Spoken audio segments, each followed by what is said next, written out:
All right. Well, hello and welcome, everyone. I'm Jess Berg, and I am the current chair of the Pacific Northwest section. This is our section's seventh official meeting of the year, and we are so glad you're here. We had a hybrid meeting in February at BIAMP headquarters in Portland, Oregon, titled Reinventing the Horn, a novel approach to directivity control in a horn-loaded loudspeaker, the BIAMP LVH 900. Produced by our committee member, Luke Goodloomis. Thanks again to Luke for coordinating with BIAMP and to the whole BIAMP team for hosting and all their technical support. It was a fun and special evening for everyone who attended. And a reminder that our sections meetings are typically September through June and will either be hybrid or fully online so people can join and participate with us from wherever they are. Our next section meeting, it's coming up quick. It's being planned for Monday, April 13th at 6 p.m. So at some point after this meeting ends, our website page will flip to our April meeting where you can sign up there. The subject will be an evening with Larry Crane. He's the founder of TapeOp Oh, magazine. yeah. Yep. And that one will be produced and hosted by Aaron Shellman. So join us on Zoom for a candid conversation about the realities of studio life, the evolution of recording culture, and what Larry's learned from decades of talking with people who make records. We'll spend the first 40 minutes or so in an interview, and then we'll open the floor to audience questions. So stay tuned to all the latest on our webpage, where you can also learn about becoming an AES member. There's a blue button at the bottom of the page that says Joining Info. You'll need references, and any of our sections committee members are happy to be your reference. Just ask us. It is very important to our section that our meetings remain free and open to all. We use Zephy instead of Eventbrite because they don't take any fees for nonprofits. 86 people registered for tonight's meeting from all over the United States and the world, including Canada, Mexico, Denmark, France, UK, Belgium, Turkey, Norway, Scotland, Argentina, India, Ecuador, the Netherlands, Peru, Germany, Sri Lanka, Australia, and Italy. Donations totaled $60, which this is very generous. For us, this covers all of our committee business needs, and we thank you. Today's meeting will begin with participant intros, and then we'll go into the main presentation. We'll leave the Zoom room open at the end of the meeting for an after-show hang for those who want to stick around and chat more. Friendly housekeeping reminder that we kindly ask everyone to use your real name in Zoom, first and last. Please reach out and chat if you can't find where to do this, and we will assist. Also, please be mindful of muting your microphone when not speaking. Keep your microphone muted and your camera off during the main presentation, unless, of course, you want to ask questions. Because for the Q&A, Michael will be accepting questions throughout his presentation. So feel free to raise your Zoom hand or type in the chat or unmute if you can't find those buttons, and I will also help be moderating. So I think that covers the business portion. Let's get to the fun stuff. We are very excited for tonight's presentation, produced by our Pacific Northwest Committee member, Michael Ashton. Michael Ashton is an engineer who spent 12 years in the musical instrument business. After designing guitar amplifiers and DJ mixers, he worked on synthesizer products at Moog Music, where he was system architect for the Moog One and designed the oscillators. Today, he is working on new audio products at Ashton Research, ashton-research.com. And with that, Michael, I'll let you take it away. All right. Thank you very much, Jess. I really appreciate it. And thanks everyone for showing up tonight. Let me go ahead and start the presentation here. Uh, all right. Here we go. Can everyone see the title page? Yep, looks good. Excellent. Yep. Um, all right. So, and if there's any problems hearing me or anything like that, just please speak up. So tonight, I thought I'd talk a little bit about open sound control. And I subtitled this talk "The Future of Music Protocols Revisited" because, and that's meant to be kind of an ironic title because Open Sound Control is not only there was a time when it was certainly the future, but now it's also the past. It was developed originally in the mid 90s, which makes it about 30 years old.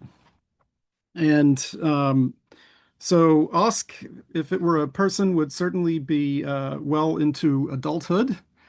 And it's probably still got a future, but one thing we'll talk about is kind of why it didn't absolutely take everything over, and that's always been kind of an interesting thing to me because I remember a time when it seemed like it might. But the ideas in OSC are uh, certainly not obsolete, I think, and those are kind of the things that I want to really talk about because even if OSC itself doesn't wind up taking over the world, and I have reason to think that it probably won't, but the ideas in it, I think, may very well show up in other places. Um, so what we're going to talk about is I'll go over the protocol and what it is and how it fits into musical applications. And I'm also going to do a lot of comparison to MIDI. So this is going to be kind of a nerdy talk here. Hopefully you guys were not expecting anything less. With hopefully the title gave people a good idea. But I'll say a little bit about kind of the background of these things, but this will probably be more interesting to people that have actually worked with at least MIDI and with synthesizers and other kinds of audio equipment. This is definitely not a synth-only kind of topic, but synthesizers are very heavily involved in this sort of stuff. Um, Jess mentioned earlier, we will take questions during the presentation, um, so yeah, if you have a question, please use the hand raise button. That's the best way to get our attention, and we'll try to accommodate. There will also be a period of questions afterwards. So if you want to save a question towards the end, you can certainly do that as well. Um, all right. So the first thing I want to talk about is MIDI. MIDI, hopefully, is well known to most everybody here. It stands for Musical Instrument Digital Interface. It first saw public use in 1983. Its roots go back a little bit before that. Um, and what I've shown here is a note on message and all the bits in it. The bits over the wire, there's a stop bit and a start bit for each one. So it's actually 30 bits altogether that go over the wire. But this is what happens when you play a note on a MIDI keyboard. These are the bits that go out of those big DIN5 connectors, as we call them. So it's pretty simple, really, when you break it down. The 3 bytes say, in this particular case, it's a note on message. So we want to play a note. It's going out over channel 3, whatever that means. And it can kind of mean whatever you want, I guess. The note being played is an A4, and it's got a velocity of 100. Velocity being how hard you smacked the key. So that's it. Most MIDI messages are kind of like this. They have a few bytes. They're actually very simple to decode. Most people that have done, music development have probably written a MIDI parser. I've written several in my career. Um, and it's something that isn't too intimidating to run on a microcontroller. So a small microprocessor that doesn't have much memory, doesn't have much flash, doesn't have any problem handling MIDI. And the world of small 8-bit microprocessors is the world in which MIDI was developed. So the protocol really reflects that. So that was 1983, and I don't need to mention here what a runaway success MIDI was. In fact, it's quite an extraordinary story, but it got instant industry adoption. It was literally 1 year there was no DIN 5, and then within a few years everything had it. It spread like wildfire. It wasn't the first interconnection bus, but none of the others caught on quite like MIDI did. So clearly MIDI was filling a niche, and it filled it very well in a way that worked for a lot of people. But it didn't work for everyone. And so some some people at a organization called CINMAT, the Center for New Music and Audio Technologies at the University of California in Berkeley.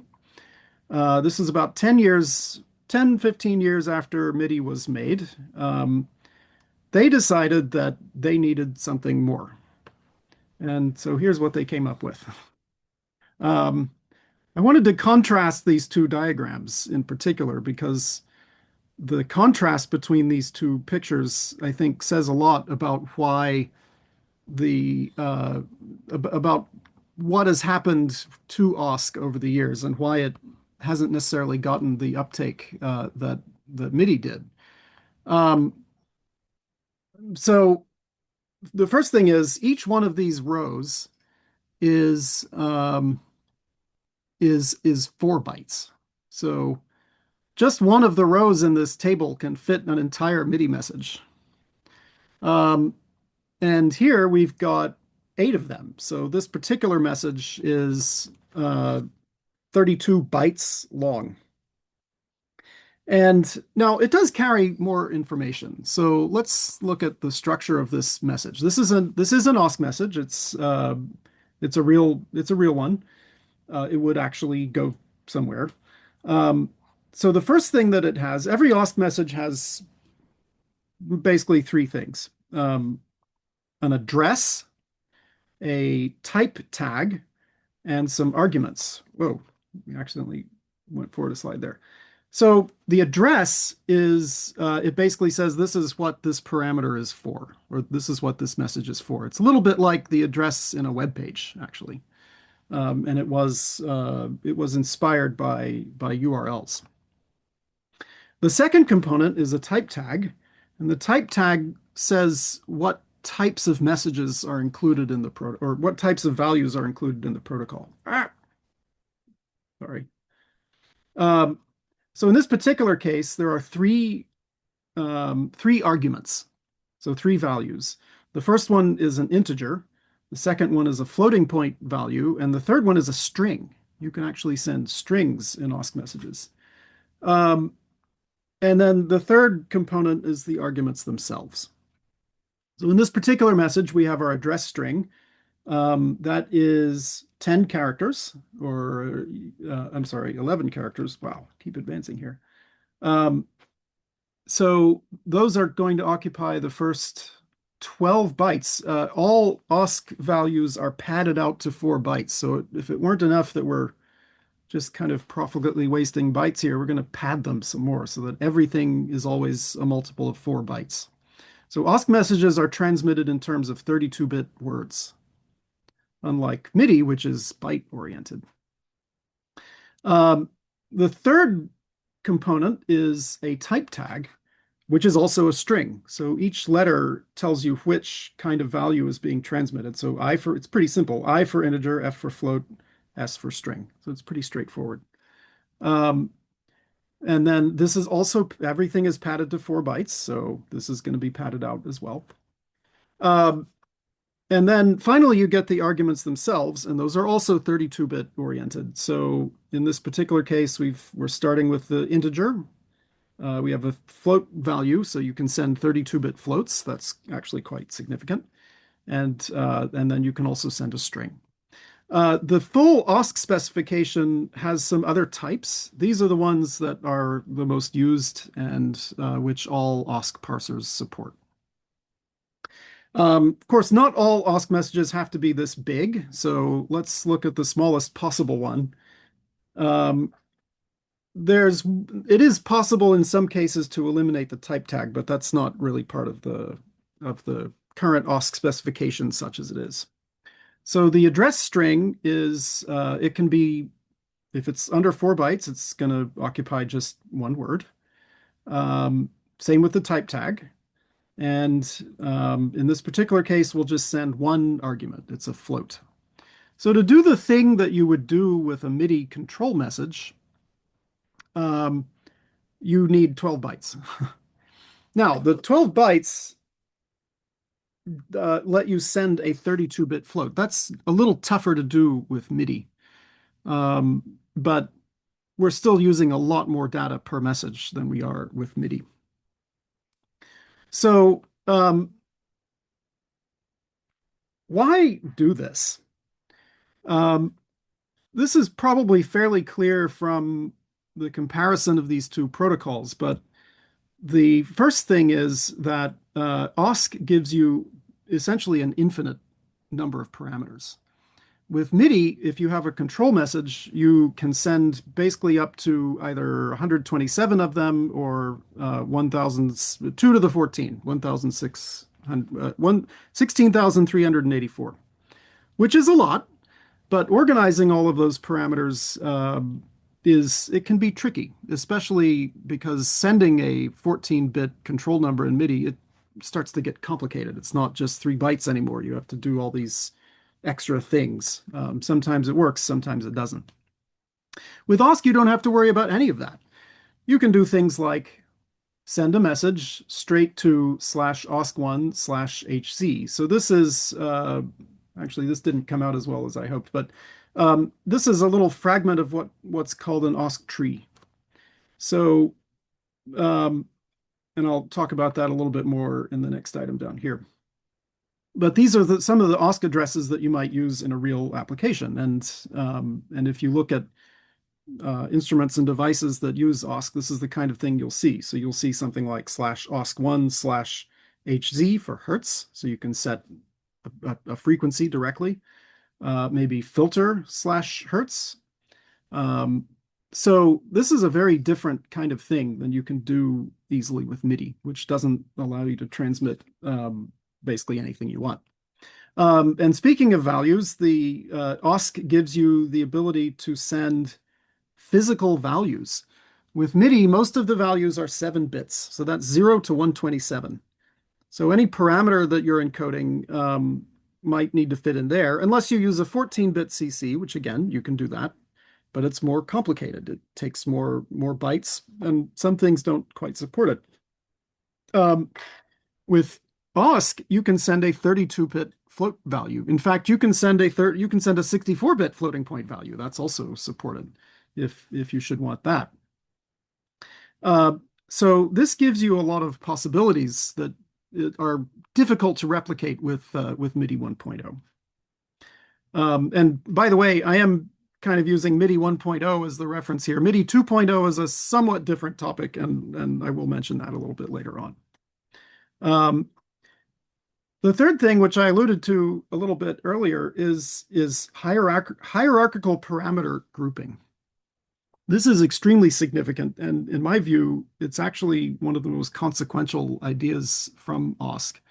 OSC did not originate the idea of paths. Anybody that's used Unix or typed in a web address will recognize the slashes and words that sort of mark out a path to a certain destination. But OSC brought this into the world of parameter selection. And one of the things that allows you to do is to modularize your parameter space. So a lot of a very strong pattern in audio equipment and frankly a lot of other areas as well is the reuse of modules. So let's say that you have an oscillator with 3 parameters. Of course, most of them have more than that, but at least these 3. You could set it by a linear frequency in Hertz. You could use a note number. And you can also select a wave. If you have more than one of these, you could simply say OSC2 or OSC3. And the parameter space is replicated. It's very simple. With MIDI, you have to assign all of these things to different numbers. You have to make a table of parameters. And all of this is doable. Many people have done it, obviously. MIDI has been used everywhere. But when you're designing a system around this, it really makes a difference. We'll say a little bit more about that a little bit later on here. Similar principle applies to filters or mixing or any of these things. Setting up a parameter space in OSC is actually quite fun. It's a very different way to think, other than MIDI. OSC gives a bunch of other features that not all of them are implemented, but one that fairly often is implemented is pattern matching. And this is just an example of some of the things that you can do. An OSC service that supports pattern matching can do stuff like OSC star note. So if any of you that do Unix or computer people, with file globbing and that sort of thing, this is exactly the same thing that's going on in OSC. So what this particular message would do, if your synthesizer, let's say it had 3 oscillators and you wanted to set the note on them all at the same time, you could send this message. And so this message would then apply to 3 of these parameters at once. So this is a pretty powerful concept. And again, this is borrowed from other places, but applying it in the music world was pretty revolutionary. Okay, let's switch a little bit over to history and talk about, where did this thing come from? So I mentioned earlier that OSC was developed at SynMat in Berkeley. Specifically, it was invented by Matt Wright and his supervisor, Adrian Freed. So this is when Matt was working on his doctorate, I believe, at SynMat. He's now actually, maybe somebody can keep me honest in the chat. I believe last I heard he was back down at UC Santa Barbara, but he's involved with Stanford a little bit as well. But anyway, he's definitely a West Coast guy. The protocol came about because Adrian Freed had written an additive synthesizer. And additive synthesizers can be kind of resource intensive. And in the mid-90s, if you wanted to do something like that, you couldn't really use an ordinary computer. You would need to use one with a little more power. And in the mid-90s, one of the basic answers to that would be the Silicon Graphics workstations. So they weren't only good for graphics, they actually had a talent for additive synthesis as well, probably because of all those modulators. This was before, NVIDIA graphics cards and all of that stuff. Of course, the NVIDIA stuff came from SGI, but that's a different talk. So the CAST program, being an additive synthesizer, would have thousands of parameters per patch. And not only that, it was a time when a lot of people were starting to experiment more and more with physical controllers. There's a little bit of a connection back to the Buchla Thunder. This was a project that Don worked on with Bob Moog, actually. So the Thunder, and like a lot of these other physical controllers, could generate a lot of data. And it could generate more than MIDI was really designed to handle. It's not that these things weren't anticipated in as far back as the 60s and 70s, but MIDI was designed to be cheap and easy to implement. And it wasn't really meant for these kinds of huge volumes of data. But as computers got more and more powerful, they began to be able to accommodate these things. And so there started to be a demand for them. So in the 70s, there were additive synthesizers, like the one done by Hal Alice at Bell Labs and a couple of other places, but they used very exotic hardware. And they weren't things that you would kind of put out on the internet and distribute. But in the mid-90s, this really began to be a possibility. So MIDI was not able to get the data from these controllers and bring them over to this additive synthesizer where you might want them controlling thousands of parameters based on physical control. So in response to this need, Wright and Freed developed a protocol called synth control. And the original web page is not there, but thank goodness for the web archive. You can still see it today. And the the synth control protocol is clearly a prototypical version of OSC. It's 4-byte padded. It uses addresses, uses with slashes and everything, and it can carry arbitrary values. It doesn't. The type tag had not been introduced at this point, but otherwise it's very similar to OSC. The main thing missing was a vision that this protocol would be used kind of widely, but even that you can see being anticipated a little bit. And indeed, it only took a year before the very first paper was published on OSC. It's a short paper.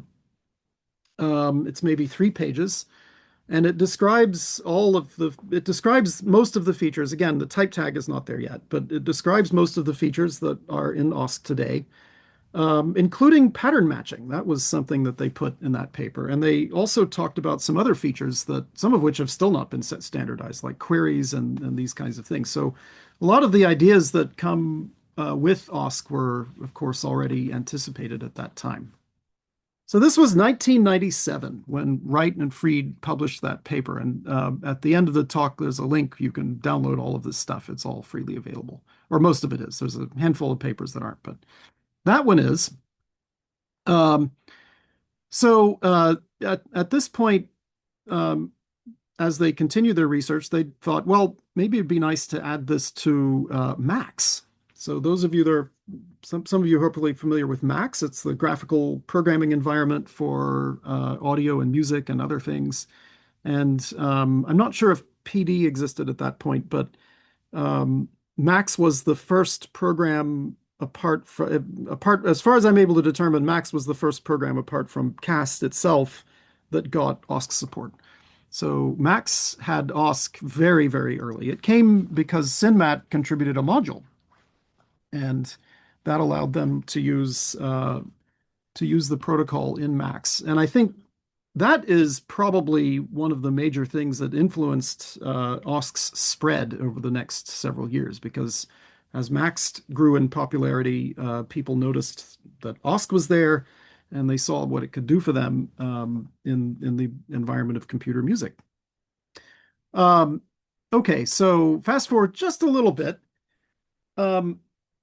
I hadn't realized this before I put this talk together, but 2002 seems to have been the annus mirabilis for OpenSoundControl, because 3 very significant products came out in that year. At least they were certainly all significant for me, at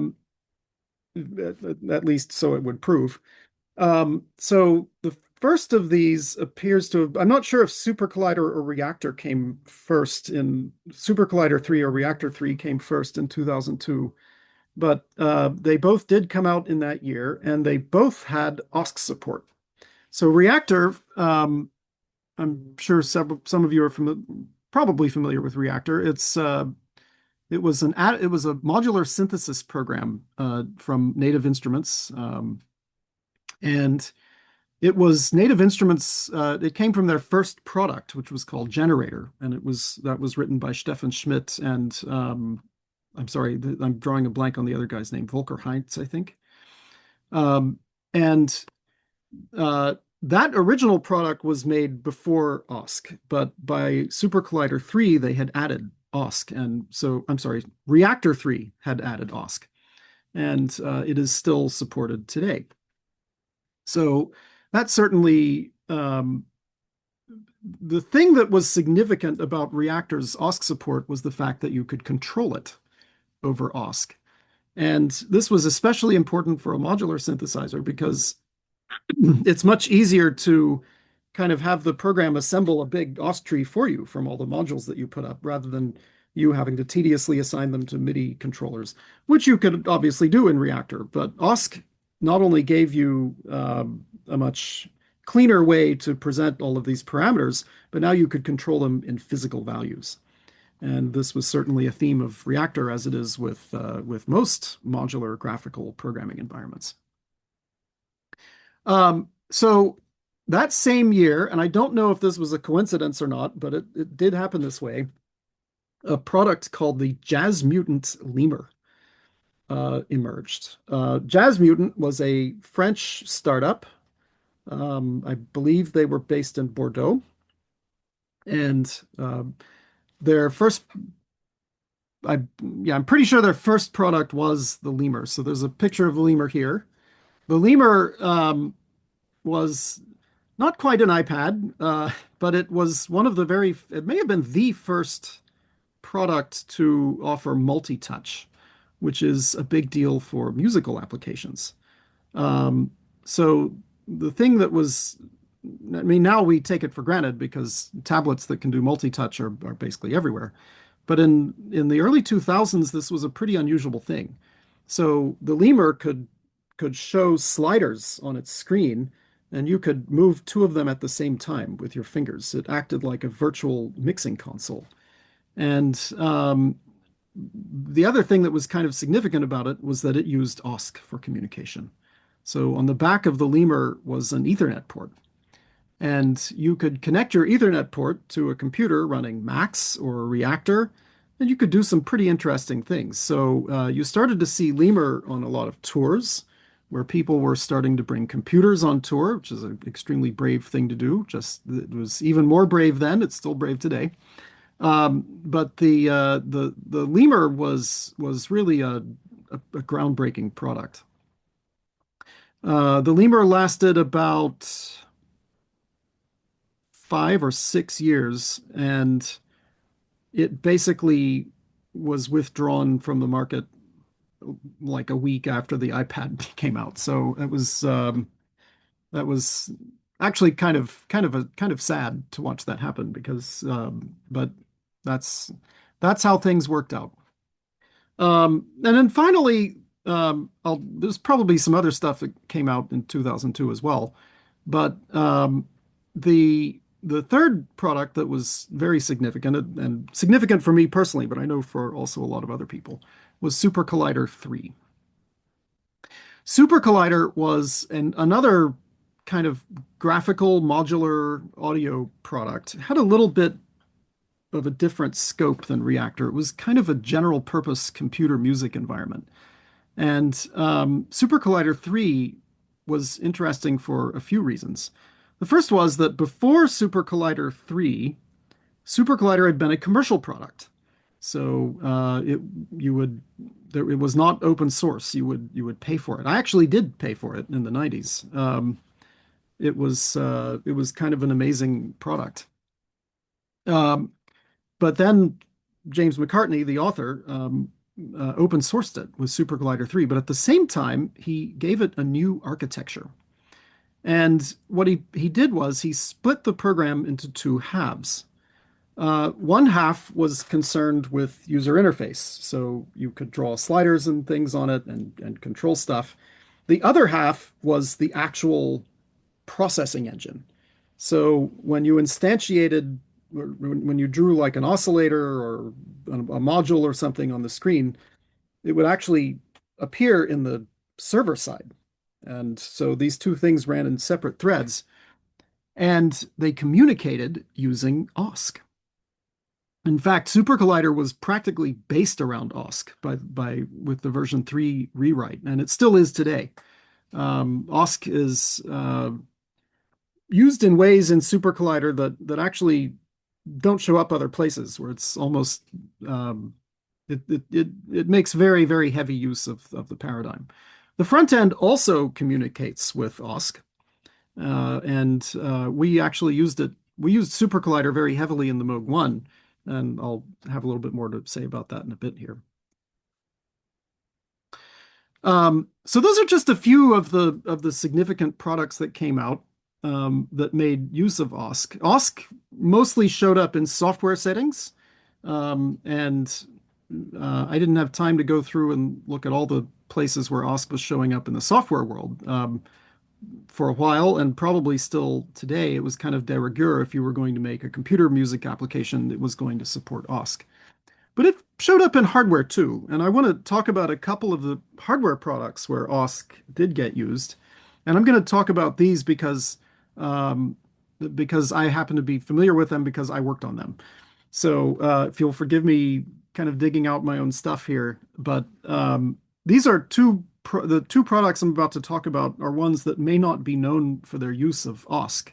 And I thought that might be pretty interesting for people to see. So the product pictured here is the Native Instruments Tractor Control Z2 is actually the full name of it, or the Z2 as my Canadian colleague called it. Um, so this was Native Instruments, not their first hardware product, but it was the first one that could work standalone. Every other Native Instruments product before this one had required a computer or it wouldn't do anything. But this thing could actually work all by itself. It's kind of a big deal for the company. Um, so it's the other thing about it is that it's digital. So the Z2 has a USB interface. It acts as a sound card. It's discontinued now. I think it finally was discontinued a couple of years ago. But it had a USB interface and it would connect to a computer running this DJ software called Tractor. And not only could it also had audio jacks on the back. It was a sound card. So you could plug your turntables into it and it had a little microphone port. But it could also control the software directly. So you could it had all these function buttons, so you could press them to make effects happen on the computer, and so there was a lot of integration between the mixer and the computer side. But I mentioned it's standalone, and one of the things that a DJ mixer has, sorry, it's a little hard to see on this picture, but there's others where you can see, but a mixer like this has a few effects on it, and in particular filters. So the kinds of filters that these DJs like are the ones that are very, very intense and they, they're for effects. They're kind of for decoration on the sound. And they're quite particular about how these things sound. And I was just the firmware DSP guy, so I didn't want to presume to make my own filters because I'm not really a DJ. I wasn't really the product manager, but there was the problem of how to design the filters and how to get them to sound just right, and to make sure that the DSP that I was implementing was reflecting the thing that the product people wanted to hear. Now, I knew at this point that Native Instruments Reactor supported OSC. I had heard of this, but up until that time, I had been very skeptical of OSC. In fact, when I first encountered OSC around the turn of the century, late 90s, early 2000s, I kind of despised it, actually. Um, I reacted very strongly against it because when you're thinking of MIDI, MIDI is very small, it's efficient, and it's easy to handle on a microcontroller. OSC just looked extravagant at best. Maybe profligate at worst would be a better term. It just looked very wasteful. The other thing was that at that time, the anything that had World Wide Web attached to it was a little bit suspect. So, or at least to me it was, which probably says more about me than maybe I should let on in this presentation. But just as today, if you want to get funding for a project or a grant, you should attach AI to whatever it is. In those days, if you wanted to get funding and attention, you would attach web or internet to the product. And when I saw that OSC was using URLs, I thought, oh, they're just trying to attach the web to everything. And I'm afraid I sort of dismissed it. So it basically looked like a wasteful kind of impractical product of some research project. And I just kind of dismissed it. But fast forward, 10, 12 years, I was hopefully a little more mature at this point, and I was looking for a way to allow the product people to easily control the DSP that was running in Tractor so they could set the parameters for it. And I noticed that the processor that we were using, it was an XMOS, had a very neat little library where if you turned it on, it would make the USB port have a Ethernet interface on it. So you could plug it into your computer and you could talk Ethernet across the USB cable. And turned out to not be too difficult to add a UDP stack, which is how you send OSC, and to let the mixer receive OSC messages. And then I was able to go to Reactor and very quickly set up a control panel that would send OSC messages down to the unit. And all of this stuff seemed surprisingly quick to do. And I thought, I'll just try it. So my intent at that stage was to use OSC purely for a development harness. I certainly didn't have any intention of using it for anything else, but I did I put the hooks in the DSP portion of the code, and so I had it parsing these OSC messages. And at the time I was writing this code, I was doing string comparisons in what was effectively a real-time loop, and I thought, this is insane. This is going to be terrible, but at least they'll be able to, move the sliders and make sure, get the filters dialed in just how they want them. And so I wrote it, and I was amazed at how well it worked. In fact, I was so amazed that I thought, because I was expecting the slider, when you move the sliders around, I was expecting everything to sound very jerky. And it didn't. It sounded smooth. It was able to keep up with whatever I could throw at it. So I thought, what if I hooked up the knobs using the OSC messages? How hard would that be? So I did it. It was a couple of lines of code.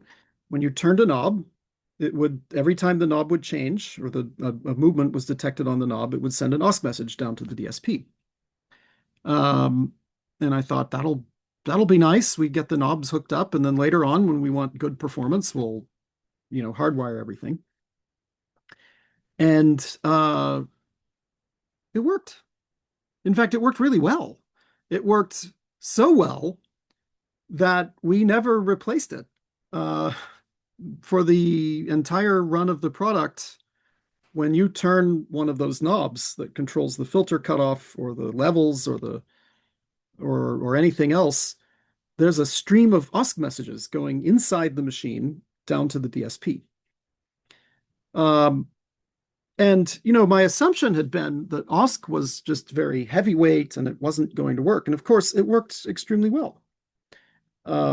So that really changed my thinking about everything, because of course, organizing a system around OSC is, as I mentioned earlier, a very, very different matter from organizing a system around MIDI. I will say, though, I should mention just in passing, there was one control that I did not put through OSC and that I had to hardwire. In other words, instead of making an OSC message and sending it to the DSP, I actually added a special hook for this one control, and that was the crossfader.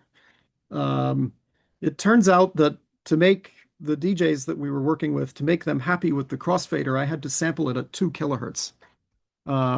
So that turned out to be too much for OSC messages in this particular context. Although maybe with some optimization, I could have made that work too. But that was a fun learning experience.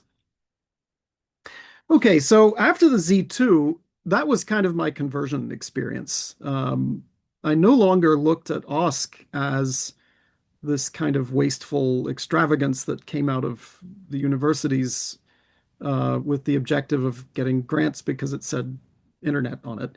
I looked at it as actually a pretty great idea because designing with OSC is like I mentioned, it's a very different matter.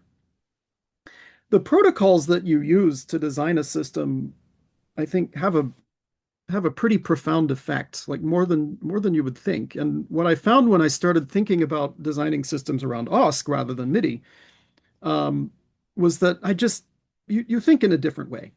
So if you're designing a system around MIDI, you're thinking in terms of how do I accommodate controls that are coming in from 0 to 127? So I have to have these mappings. How do I arrange the continuous controller space? I'm probably going to send MIDI messages around internally to the system because, that's what we've got coming outside. So yeah, the resolution is going to be a little bit limited. Maybe we go out all the way out to 14 bits for high resolution. But there's just a lot of this kind of thinking about thinking small. With OSC, everything sort of blows up. So you don't think about encodings and stuff anymore because you're actually sending physical values around. So in the oscillator example that I showed earlier, there we could set the frequency in hertz and also in MIDI notes. Um, this is what we actually did in the Moog One, which I'm going to talk a little bit about in the next slide. Um, in fact, it's an interesting thing. Until I started designing systems in OSC, it hadn't occurred to me that a lot of synthesizers that are designed around microcontrollers don't use physical values at all in their patch spaces. They just use these kind of mapped values. So yeah, it's a different way of thinking. The third way that it really expands everything is that it lets you make everything much more modular. Um, of course, you're making modules with a MIDI system as well, but with OSC, you really feel like you have the freedom to do that because every module is going to have a stable parameter space, but then you can compose them all together to make one big space. And it's very easy to do that. You don't have to think about mapping everything to a whole bunch of continuous controller values and all of that sort of thing. It gives you a great deal of freedom. So I was after the Z2, I was thinking a lot about um, how I might use this, and a few years later, I got an opportunity to do that. So the Moog One really has two. To me, it has two, and it says 2018 because that's when it came out. We actually started working on it all the way back in 2014 is when the kind of the basic concepts began. But the there are kind of two major ideas in the synthesizer. One of them is delta sigma. I think before this design, you didn't have a lot of delta sigma DACs being used for generating CVs. There was a couple of other people doing it as well, but this was one of the basic kind of principles of the unit. And the other major thing was OSC. So this is having had a lot of success with this on the Z2. I kind of went all in with the Moog One, and there was some skepticism, to be honest. There were people who remained very skeptical about OSC for a lot of the same reasons that I had been skeptical about it, many years before. It was wasteful, it was slow, it was going to, you weren't going to be able to have a system that was having all these messages flying around and it was going to hiccup. So we did a lot of benchmarking, but it worked. The result is out there. So the basic architecture of the instrument was that there was a synthesizer section and a user interface section. And very similar to Super Collider, and I pulled a couple of ideas from Super Collider for this, the user interface part could send OSC messages down to the synthesizer part, and the synthesizer part would really only communicate with OSC. The keyboard was connected directly to the synthesizer just to make it as low latency as possible, but aside from that, everything is OSC. So there was actually an entire OSC tree document that defined all of the parameters that went into the synthesizer. And because everything is OSC, so the application processor is talking OSC down to the synth, the knobs ultimately result in OSC messages going down to the synth. There's also an Ethernet port. And on the back of the Ethernet port, it wouldn't shock me if to this very day, if you know which port to send the UDP messages to, you can control the entire synthesizer through the Ethernet port. And you can do a lot of things through the OSC messages that you actually can't do through the front panel. So it was that was kind of an experiment to see what it would be like to design a big system around OSC and just go fully all in on it. And I would say it was a tremendous success.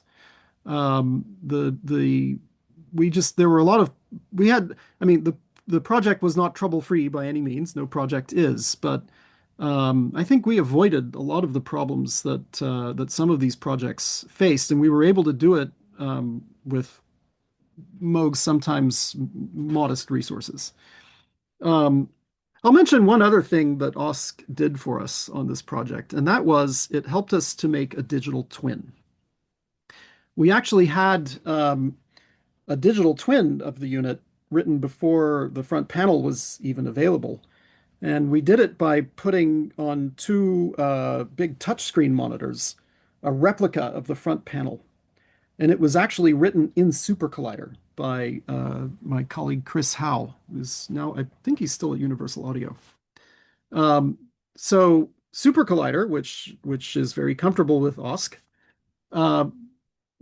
uh, Chris very quickly figured out how to make. In fact, he went much further than I had anticipated, and he actually made a skeuomorphic picture of the front panel, like with actual photos of the knobs we were going to use and everything. And you could touch the screen and drag your finger around, and it would send the same OSC messages down to the synthesizer that the real front panel was going to send. And this allowed us to develop and debug major parts of the system before any of the front panel hardware was fully working or before we even had an applications processor. And that turned out to be a huge advantage. In fact, I'll drop a little bit of trivia before I move on here, but if you go and find the Sound on Sound article written by Gordon Reed uh, about the Moog one of them about the Moog One, he alludes to a time when the synthesizer had a laptop connected to it. He saw it while it was under development at a Moog Fest. I think it was the 2017 Moog Fest or 2016. And he said, well, and the synthesizer had this laptop next to it running all the software. The laptop was actually running the control software, and it was me that he was referring to in the article. And the uh, the control software that eventually ran on the built-in applications processor was running on the laptop, where we could very easily and quickly debug it.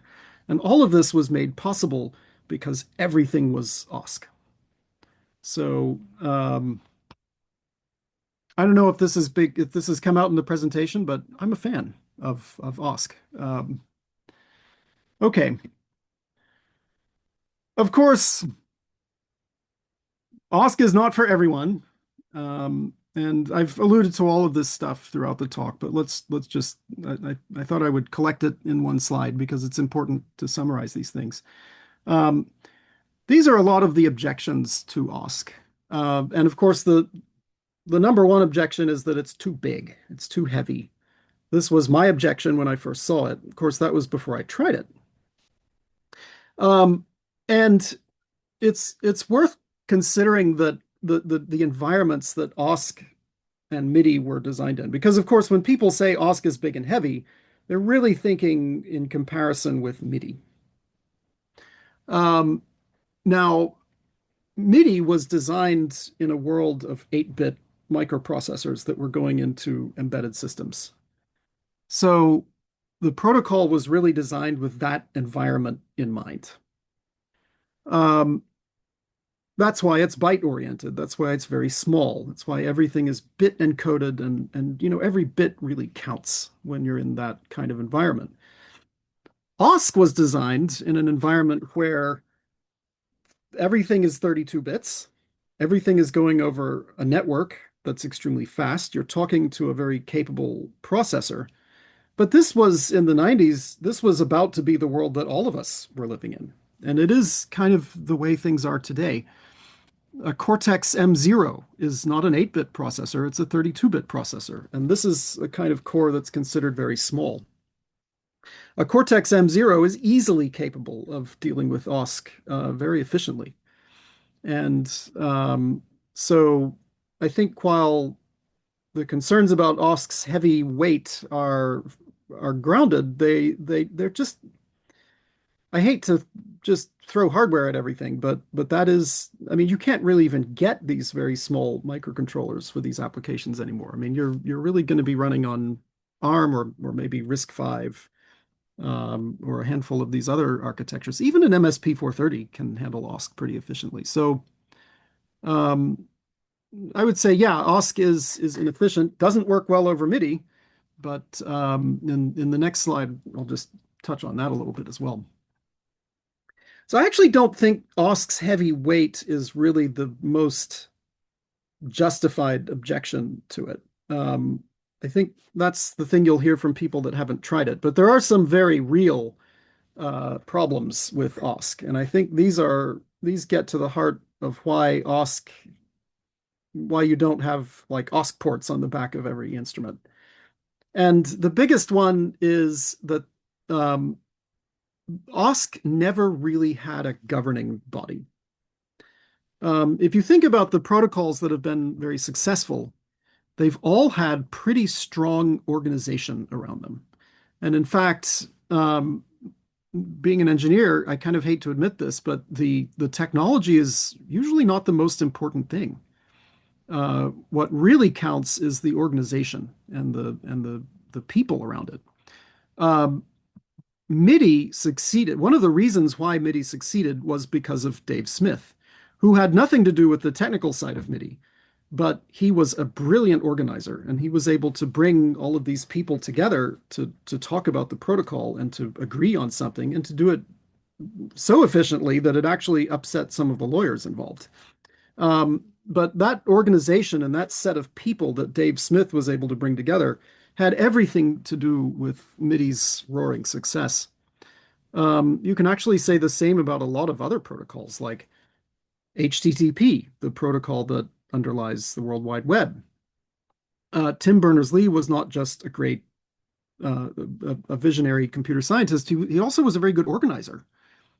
He was very heavily involved in setting up the W3C and all of these other organizations that governed the application and promoted the spread of HTTP. OSC didn't have any of those things. It didn't have an Intel promoting it. It just had Berkeley. And not that Berkeley is a weak organization, but once Matt Wright had graduated and gone down to UCSB, OSC didn't it had momentum. In fact, I think it's a testament to how appealing OSC was that it spread as far as it did without a governing organization and with kind of a little bit of an underspecified standard. And it's interesting to think about what might have happened had OSC had an organization behind it and commercial interests and these sorts of things. But that never really materialized. And I guess the third thing is kind of related, which is that one of OSC's greatest strengths is also one of its greatest weaknesses, and that is the fact that it is so very flexible.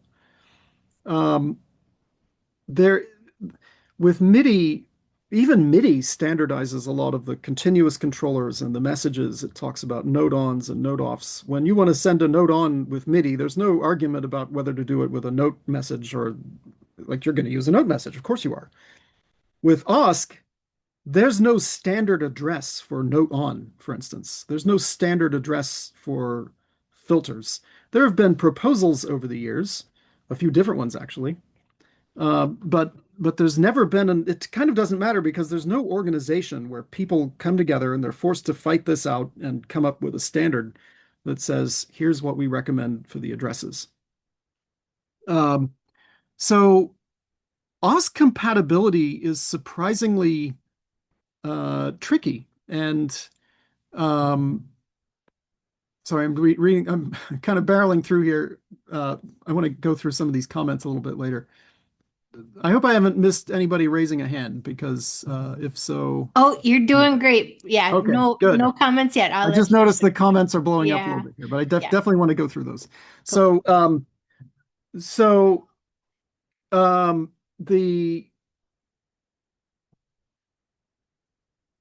yeah, I think those are some of the reasons I think OSC has not really it didn't take off. Now, that's not to say that OSC has been a failure by any means. OSC is is in a huge number of places, but it somehow doesn't have the kind of the fact is that there is a MIDI 2.0, and there aren't like OSC ports on every instrument.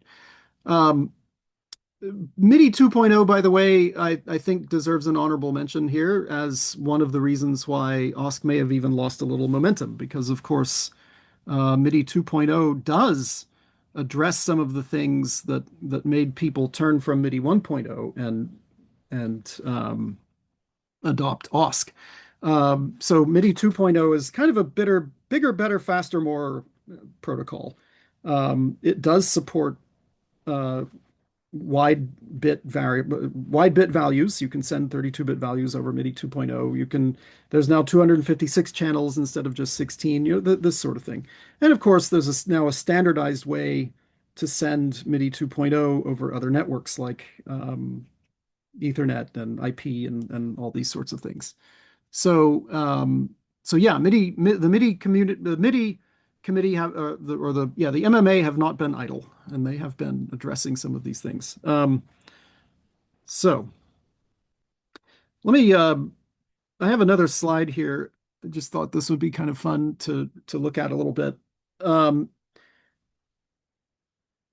think it's worth considering just how huge a gulf exists between the bandwidth of MIDI 1.0, the DIN5 current loop protocol, and Ethernet. And actually, this was mentioned in the very first OSC paper all the way back in 1997. So, but MIDI 1.0 runs at 31.25 kilobaud, so 31,250 bits per second. Ethernet, even the cheapest Ethernet runs at 10 megabaud. So this is already about 320 times the bandwidth of MIDI. And that's just 10 megabaud. In fact, on a computer, it's very rare to see a 10 megabaud Ethernet port. In fact, most of them now are gigabit. And but even a 10 megabit Ethernet port can send a 1.2 kilobyte packet in the time that it takes MIDI to transmit a single note message. So if you tack on another zero, of course, you can send 12 kilobytes of information minus overhead and all of that sort of thing. But still a lot. Let's say that you're looking at 25% overhead. That's still 9 kilobytes of data that you can send in the time that it takes MIDI to send a single note message of 3 bytes. So the world we have today is certainly ready to accommodate the greater amount of data that you need to send OSC messages. I thought that, so let me just, I'll just add on one more kind of thought here, which is that Chris Myring mentioned at the start that the Iridium that he's been repairing, the Waldorf Iridium, has DIN5 ports on the back. It is my opinion that 20 or 30 years from now, instruments will still be made with DIN5 ports. I personally don't think MIDI 1.0 is ever going anywhere. It does what it does very effectively, and it's very simple to implement. It works with everything. It's going to be a very long time before DIN5 ports finally disappear, if they ever do. I don't see OSC necessarily completely replacing MIDI 1.0. I think the more interesting battle will be between not necessarily OSC, but some equivalent idea, and MIDI 2.0, which is a little more expensive and requires a little more to handle than MIDI 1.0 does. An effort that may be a little more comparable to, let's say, OSC. So where is OSC going in the future? That I was really not, I wish I had more thoughts on that, but again, I think OSC is more, one of the things about OSC that I didn't say on this slide, it's more of a concept. It's more of a message format than it is a protocol. I've been calling OSC a protocol during this whole talk, and that's actually not really fair. The OSC specification does not actually implement a protocol. All it does is implement a message format. This is also, interestingly, somewhat the case with MIDI. There's not really much of a protocol involved with MIDI. There are aspects of MIDI that do involve a protocol. And by the way, what do I mean by protocol? Protocol meaning generally a sequence of messages with two systems talking to each other and following a certain script. Like there's an expectation in a protocol that when you send a message, a thing is going to happen. Maybe a message comes back. OSC and MIDI are both kind of single-ended. They're really more message formats, ways of sending a message to the other side. But what the other side does with it is kind of the other side's business. So OSC is not so much a protocol.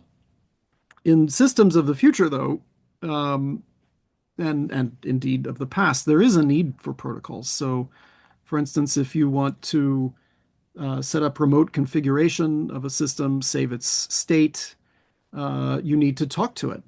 So MIDI has protocols for this, but they're a little bit disjointed. So anybody that's dealt with trying to save patches over MIDI or dump sysx and all this sort of thing knows how that goes. Every system has its own set of messages. I guess that's kind of the situation with OSC as well, but it's interesting to think of a world where maybe that's not the case. I know in MIDI 2.0, they've gone a little ways to trying to address that, but in fact, in MIDI 1.0, there's some attempt at standardization of sysx. But if OSC were to continue, I think you would want a better standard, more of a protocol, and more specification of what the messages should actually be. But that's maybe a good subject for another talk. There's a lot of information out there and about OSC, so that's why I haven't gone through. There's just tons and tons of papers about OSC and all of the different things. I could be here for another couple of hours talking about all of that stuff. In fact, maybe we could do that if anybody's interested. But there is now an OSC web page. This is actually maintained by Matt Wright himself. And oddly, it's at Stanford. SynMat, I guess, is not that interested in funding their offspring at this point. But I have a few indirect contacts there. I might ask what the status of that is at some point. I wasn't able to do that before this talk, but anyway, the OpenSoundControl webpage at Stanford is very, very useful. It's much better than the ones that were out before that I think they just didn't have time to maintain. But there's a huge number of all the different papers that have come out about OSC over the years. They're collected there, and there's some really interesting ideas there. Some papers I had actually missed when we were working on the Moog One, and I think we actually re-implemented a few things that were out there in the research. It's hard to have time to look through all that stuff when you're in the thick of a big project, but it's pretty amazing to see some of all of this work that has come out around OSC. So if nothing else, OSC is fertile ground for research, and considering where it comes from, that kind of makes sense. I'm also going to put up some more stuff on this web page here. This is my personal site, so I'll add some links there, including to the Stanford site and a few of the other papers that are interesting. It's not going to be a huge page there, but just thought it might be a little easier to remember. So look out for that. And that is, I think I'll leave it there, and maybe we can go through the. Oh wow, okay. So I'm going to go through the comments here, but let's. Okay. Cool. Yeah, thanks, Michael. Any questions? This is question time.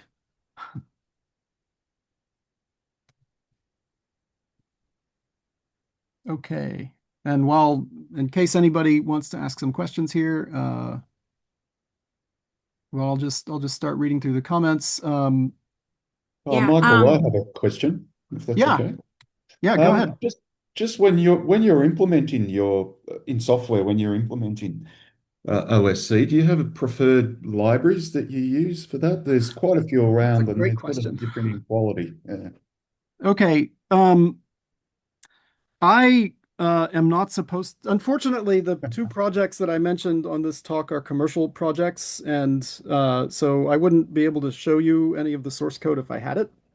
Mhm. Um, Although in the case of Native Instruments, I'm not sure that there's any longer anyone to get in trouble with, but um, maybe there will be, so I'm still going to tread lightly. But I can talk generally about what I did. I think that's okay. So I did write my own processors in those two cases. Um, in the one case, and well, really in both cases, it was because there are a handful of OSC parsing libraries out there, but they were either too heavy for what I was trying to do, or they just didn't do the things that I wanted.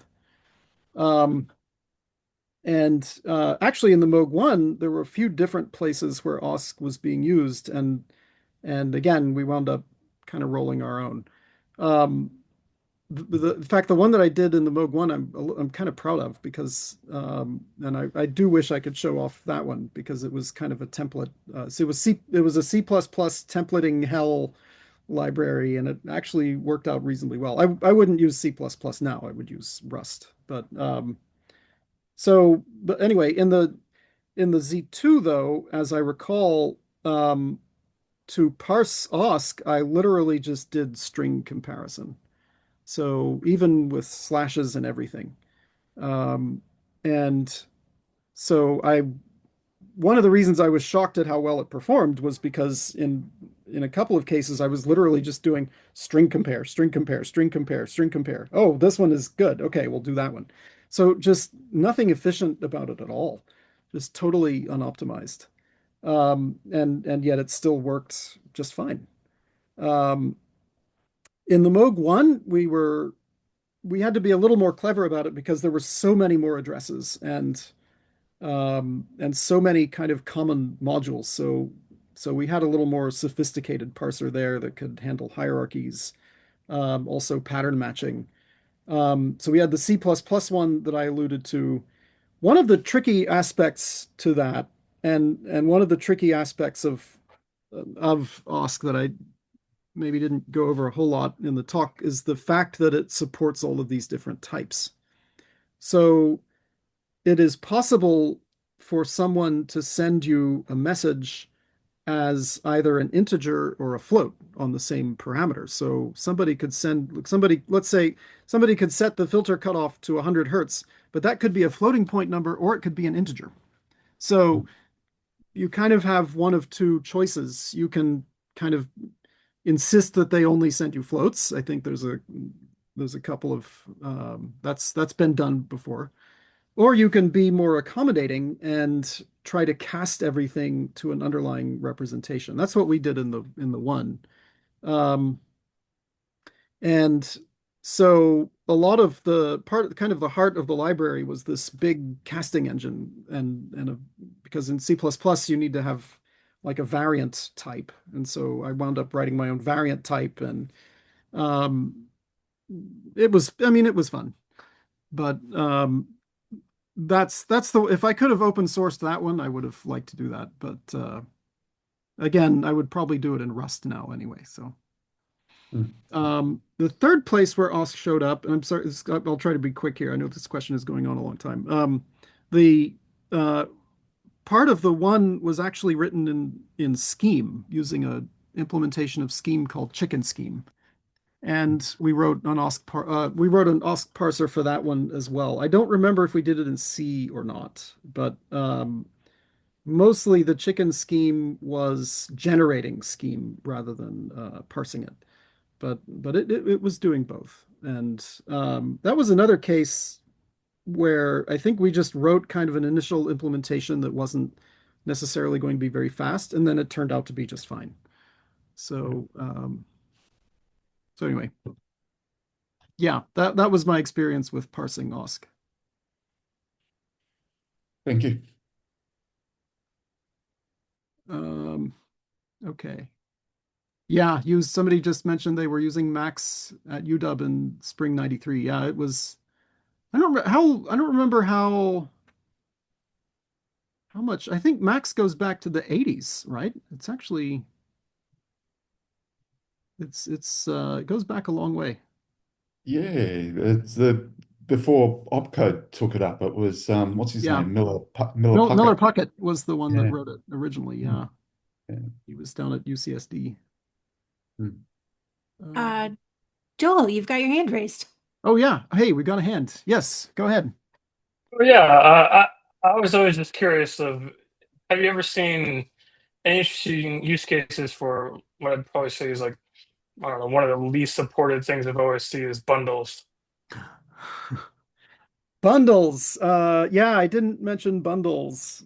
Bundles have, They're just like, it's like one thing I get every implementation always just like, yeah. nah, we'll Um, just send a lot of messages. so the case I think for bundles and the one that I for some reason I am not directly remembering this in the case of the one, but the thing that we either did wind up using it for or were going to use it for was patch changes. So Oh, sure. All um, point in time, kind of, I want all these things. Yeah. yeah, so that, and I think that was really the intended case for bundles. It was basically a kind of a transaction system where if you want to have Yeah, a I whole think bunch the of second changes part come is a out atomic, timestamp. Yeah. this was a way to make that happen. Now you're right, bundles have often turned out to be more trouble than they're worth, and even in the case of the one, um, we wound up I don't know if this ever actually got used for a number of reasons, but I actually wound up doing a different system where let's if I I'll just go back to the I'll just go back to the address here. If you look at the OSC1 slash Hertz note wave, let's say that this is a module with these three parameters and you want to set them all. I did a little extension where instead of sending each one as an address, you would have a list of arguments, and the arguments would then set each of the parameters. And so each address would do that. And that way you could set them, because obviously at this point you were trying to set things very, very quickly. So, and that avoided the use of bundles. Because one of the things about bundles that's a little bit annoying is that you still do have to send all of these addresses. So not having to do that actually does save quite a bit. And it was, Yeah, yeah, you have to send all the messages plus, some extra data. you still have to send all the messages. You still have to parse all the addresses because you can't assume that they're all related to each other. And Right. so, yeah, I agree. In practice, bundles are less useful than you would think. But yeah, I do think that I mean it's pretty clear why they are there. It's maybe a little surprising that they're not used as much as they might be, but Yeah, and they're also recursive.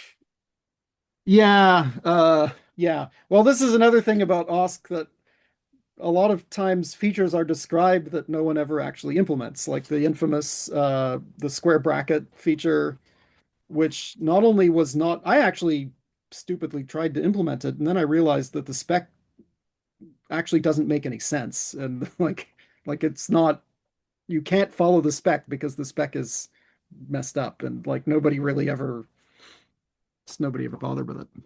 So like if it were a fussy standards organization, this wouldn't have made it into the standard at all, or they would have respecified it. But there wasn't really a committee. There was just some grad students at Berkeley. Right, they knew what they meant in their head.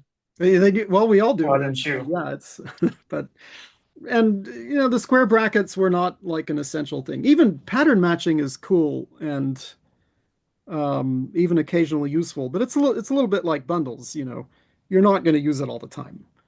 Um, it's it's more of like if you're a user out there really trying to manipulate OSC directly, patterns can be super neat, but a more fixed system, you can usually optimize them away. JW's got some questions in the chat. Yeah, I'm working my way down here. So, somebody mentioned that there's lots of acronyms and non-beginner terms. Yeah, I apologize. And you're providing them. Thank you very much. Oh yeah, so Stephen DeVore comments that OSC can mean either oscillator or OpenSoundControl. I have a feeling that the OSC name was deliberately chosen as that kind of pun. I don't know that for a fact, but yeah, you're absolutely right. And that did actually occasionally cause problems in conversation at Moog, certainly, because we had oscillators. And so yeah, I remember that actually being a minor issue. Okay, DAC. Oh, thank you. Yes, DAC is digital to analog converter. That is correct. CVs does mean control voltage. Okay, yeah, I'm sorry, I got a little wonky in that section. But yeah, that's what it was. This is completely off topic, but yeah, the method I mentioned, the method of generating CVs in the Moog One at that time was a little less usual. Now I think everybody's doing it, but in those days it was still a little bit unusual. And yes, Jess, that is the article that I was referring to. By the way, Gordon had every right to be the author of that article because the Moog One was partially his idea. The idea of the product itself apparently originated at a meeting between him and Trent Thompson at an AES convention. In fact, it was 2014. So yeah, the Moog One is the instrument that Gordon actually wanted. I hope. I don't think it. I think in the end, I'm not sure if it was everything that he wanted, but we did our best. Very cool. And then, yeah, MIDI CCs. That is correct.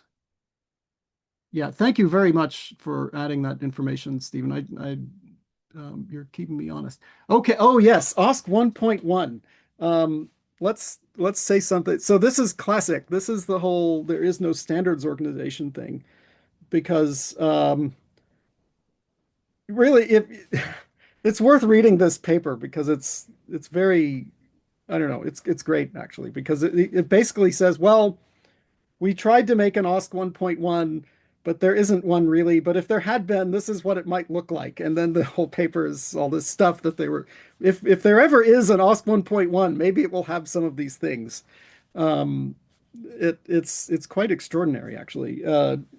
So I think some of those OSC 1.1 features, and to be honest, I'm not remembering right off the top of my head what some of them were, but they were stuff that people were already doing anyway. TCP slip.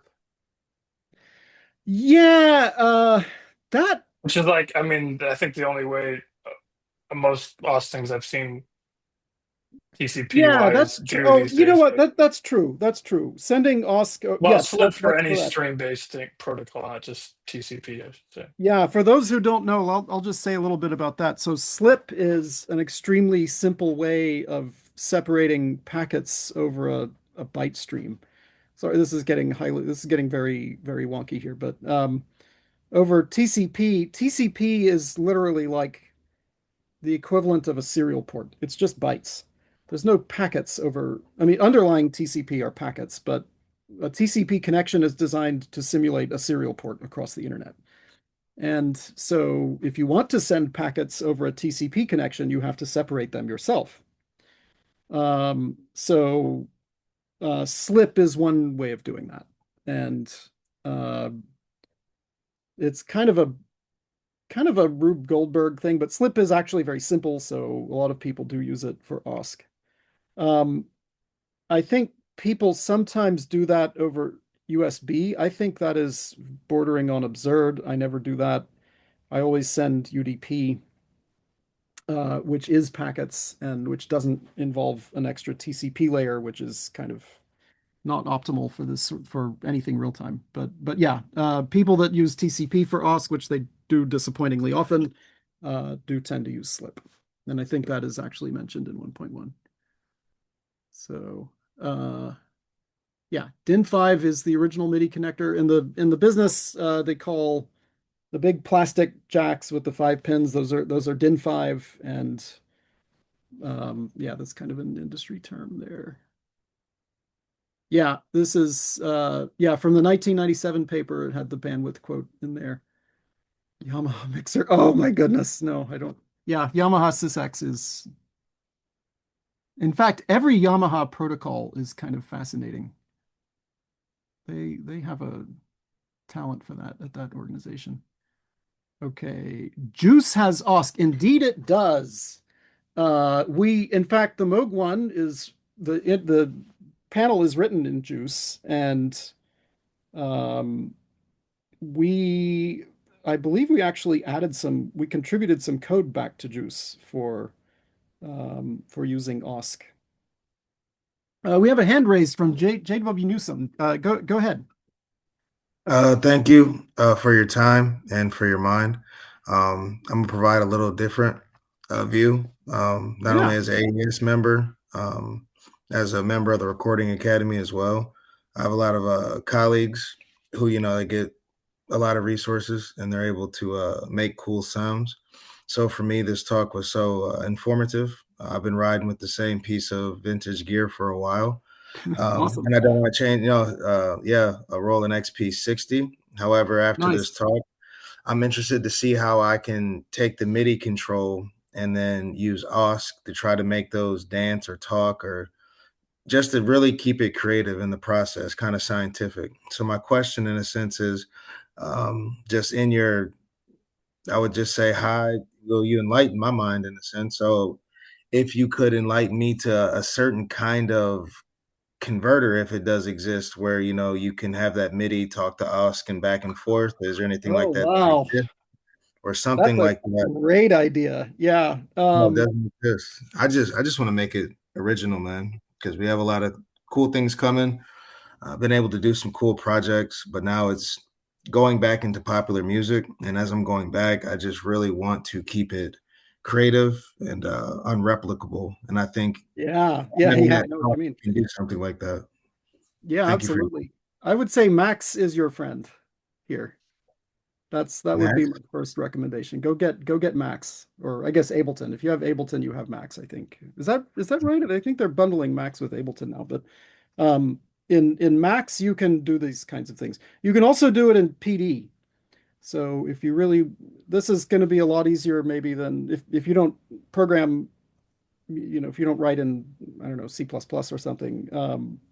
Max is going to do a great job. So I'm not aware of an existing converter between like XP60 messages or whatever and OSC, but if you want to control your XP60 that way, you can totally do it through Max. You'll have to get your hands dirty a little bit and go through the bytes and all that stuff, but you can absolutely do it. That's what I would say. Yeah, if you want to go down that road, Max will blow your mind. You should totally. It's been blowing minds for 30 years. So Max is awesome. Just don't get stuck fiddling with your gear instead of making music. We need you out there making music. So don't fall into that trap like some of us. Okay. Yeah, OSCPAC does do bundles. Yes, it does. That is absolutely true. OSCPAC is one of the main kind of off-the-shelf OSC parsers, and I do recall looking at it years ago. I don't remember why we didn't actually use it. I think in some ways it made too many assumptions about the surrounding environment. Okay, and if you were to give a marketing message, oh, that's a great question. I don't know. I'm an engineer. I'm not much on marketing, but although having tried to run my own business, I have a new respect for it. You can use it for any of that stuff, really. I think the problem with getting people excited about OSC is that OSC by itself, again, it's just a message format and it doesn't really do anything for you out of the box. MIDI does, because MIDI isn't just a message format. It also tells you what the messages are. And if you have MIDI on a product, immediately you know that it can do stuff. Like if you have DIN5 on the back of your keyboard, you can send notes out and you can have your computer play notes on it. Like that's an immediate benefit that you get right there. With OSC, there's more questions to answer. What are the addresses and all that sort of thing. But if you have an Ethernet port on the back and it receives OSC, it basically gives you a way to get into the synthesizer and do anything you want with it if the tree has been made properly. And I'm pretty sure the Moog One is not the only thing out there like that. But it'd be nice if there were more. But that's OSC gives you total control. Maybe that's what I would focus the marketing on. Just the power that it gives you. Oh yeah, nice. There's some theater stuff there. Yeah, OSC is not just for, it's not strictly for music. I mean, it could have a lot of other applications. I don't know, lab equipment and stuff like that. It's again, it's a good set of ideas. It's going to have limited industry adoption just because there's nobody to yell at really, and nobody wants to yell at Matt Wright. So we should be giving him awards really. So oh, thank you. Somebody just brought about. Okay, yeah. That's an interesting thing. You should check that out, JW. This awesome. I'm going to check this out too. I haven't actually heard of this one. That looks really cool. Touch OSC. Man, this is like the most active comment session I've seen at one of our meetings. OSC to MIDI. Yeah. Oh yeah, Touch OSC. That's a great program.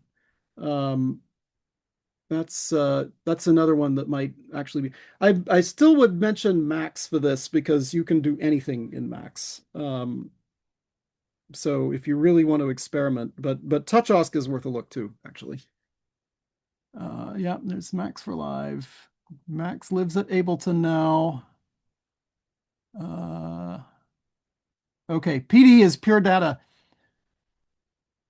I will say that PD is, anyway, there's a story.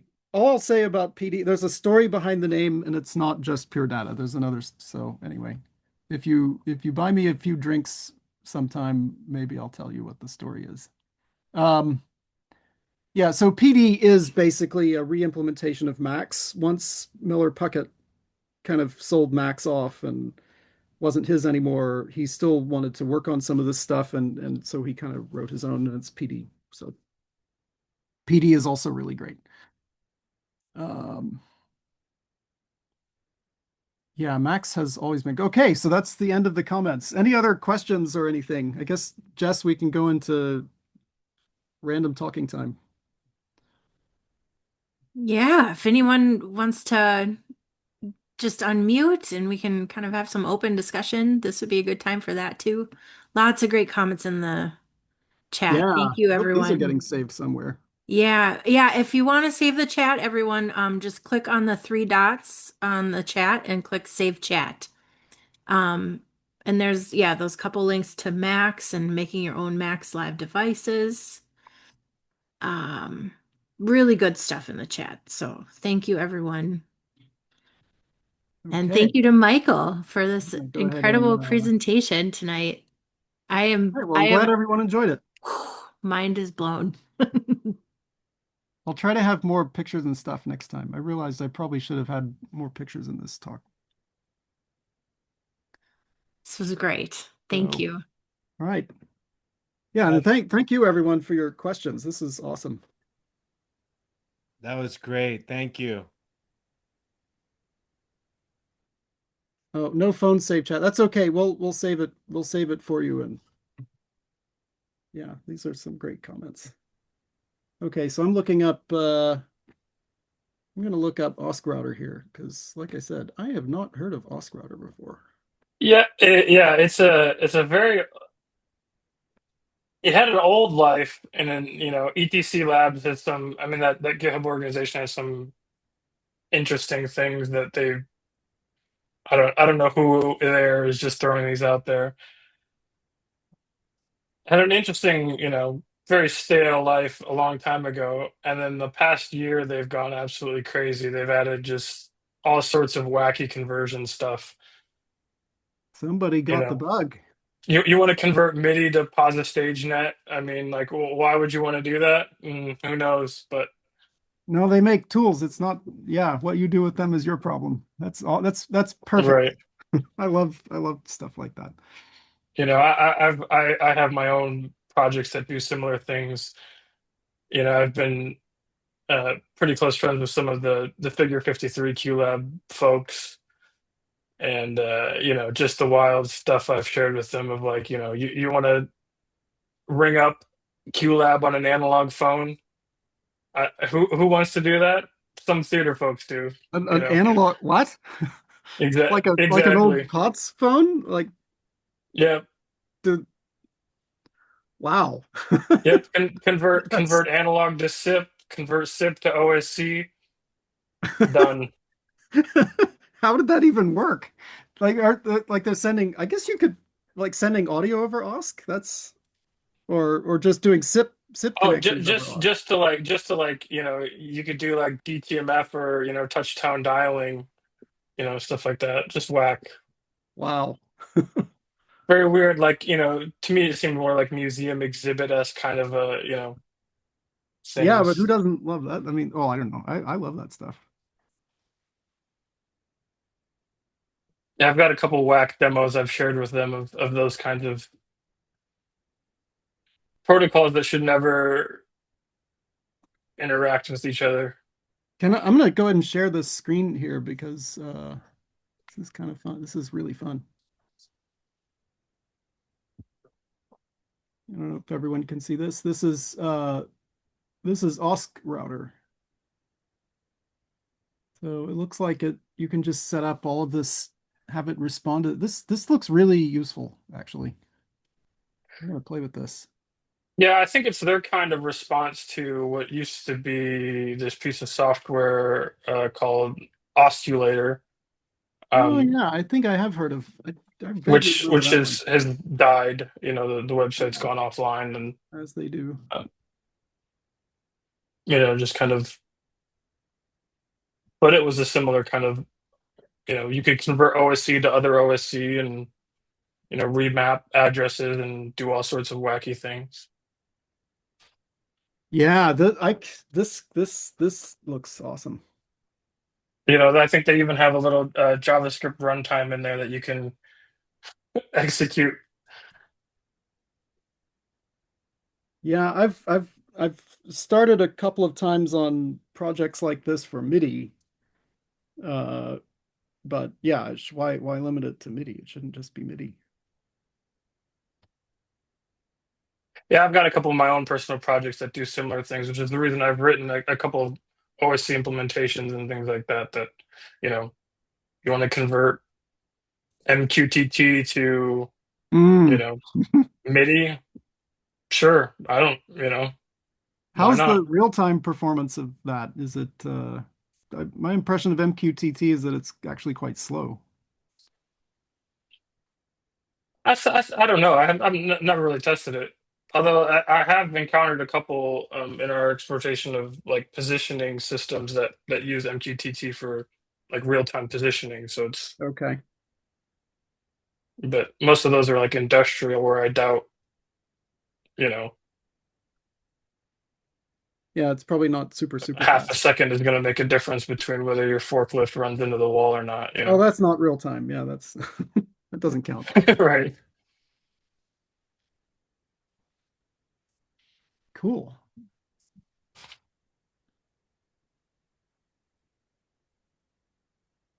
Let's see, we had a couple other comments here. Yeah, I was just thinking, I know Gary dropped off for a sec. I feel like we do save the chat somewhere and it gets posted. I'm just trying to figure out where. Um, or I don't know if you're able to just like copy paste stuff from your phone, just to save it quick, or just click on the links quick from your phone to save them that way. I don't know. Yeah, We'll post the save chat. Oh, good. Yeah, Yeah. with the report. Oh, good. Okay. So yeah, we Oh, post great. the chat with the reports. Thank you, Gary, for confirming. All right. We've got Jim coming in. I guess we'll let him in.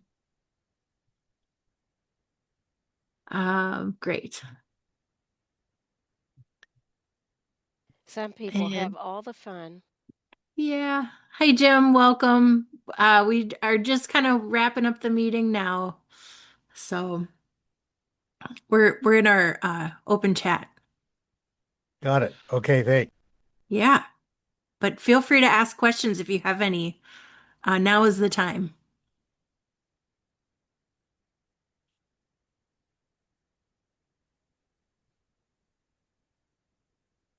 If there was any more. Oh, Wikipedia right or wrong? All right. Looks right to me.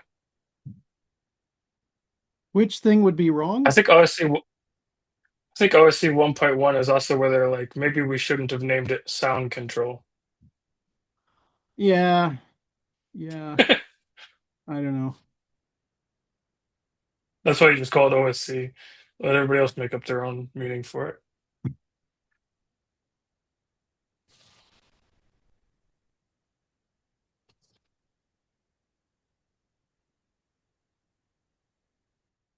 Okay, let's see if I can find anything wrong in OpenSoundControl. Oh, well, the doing slip over you.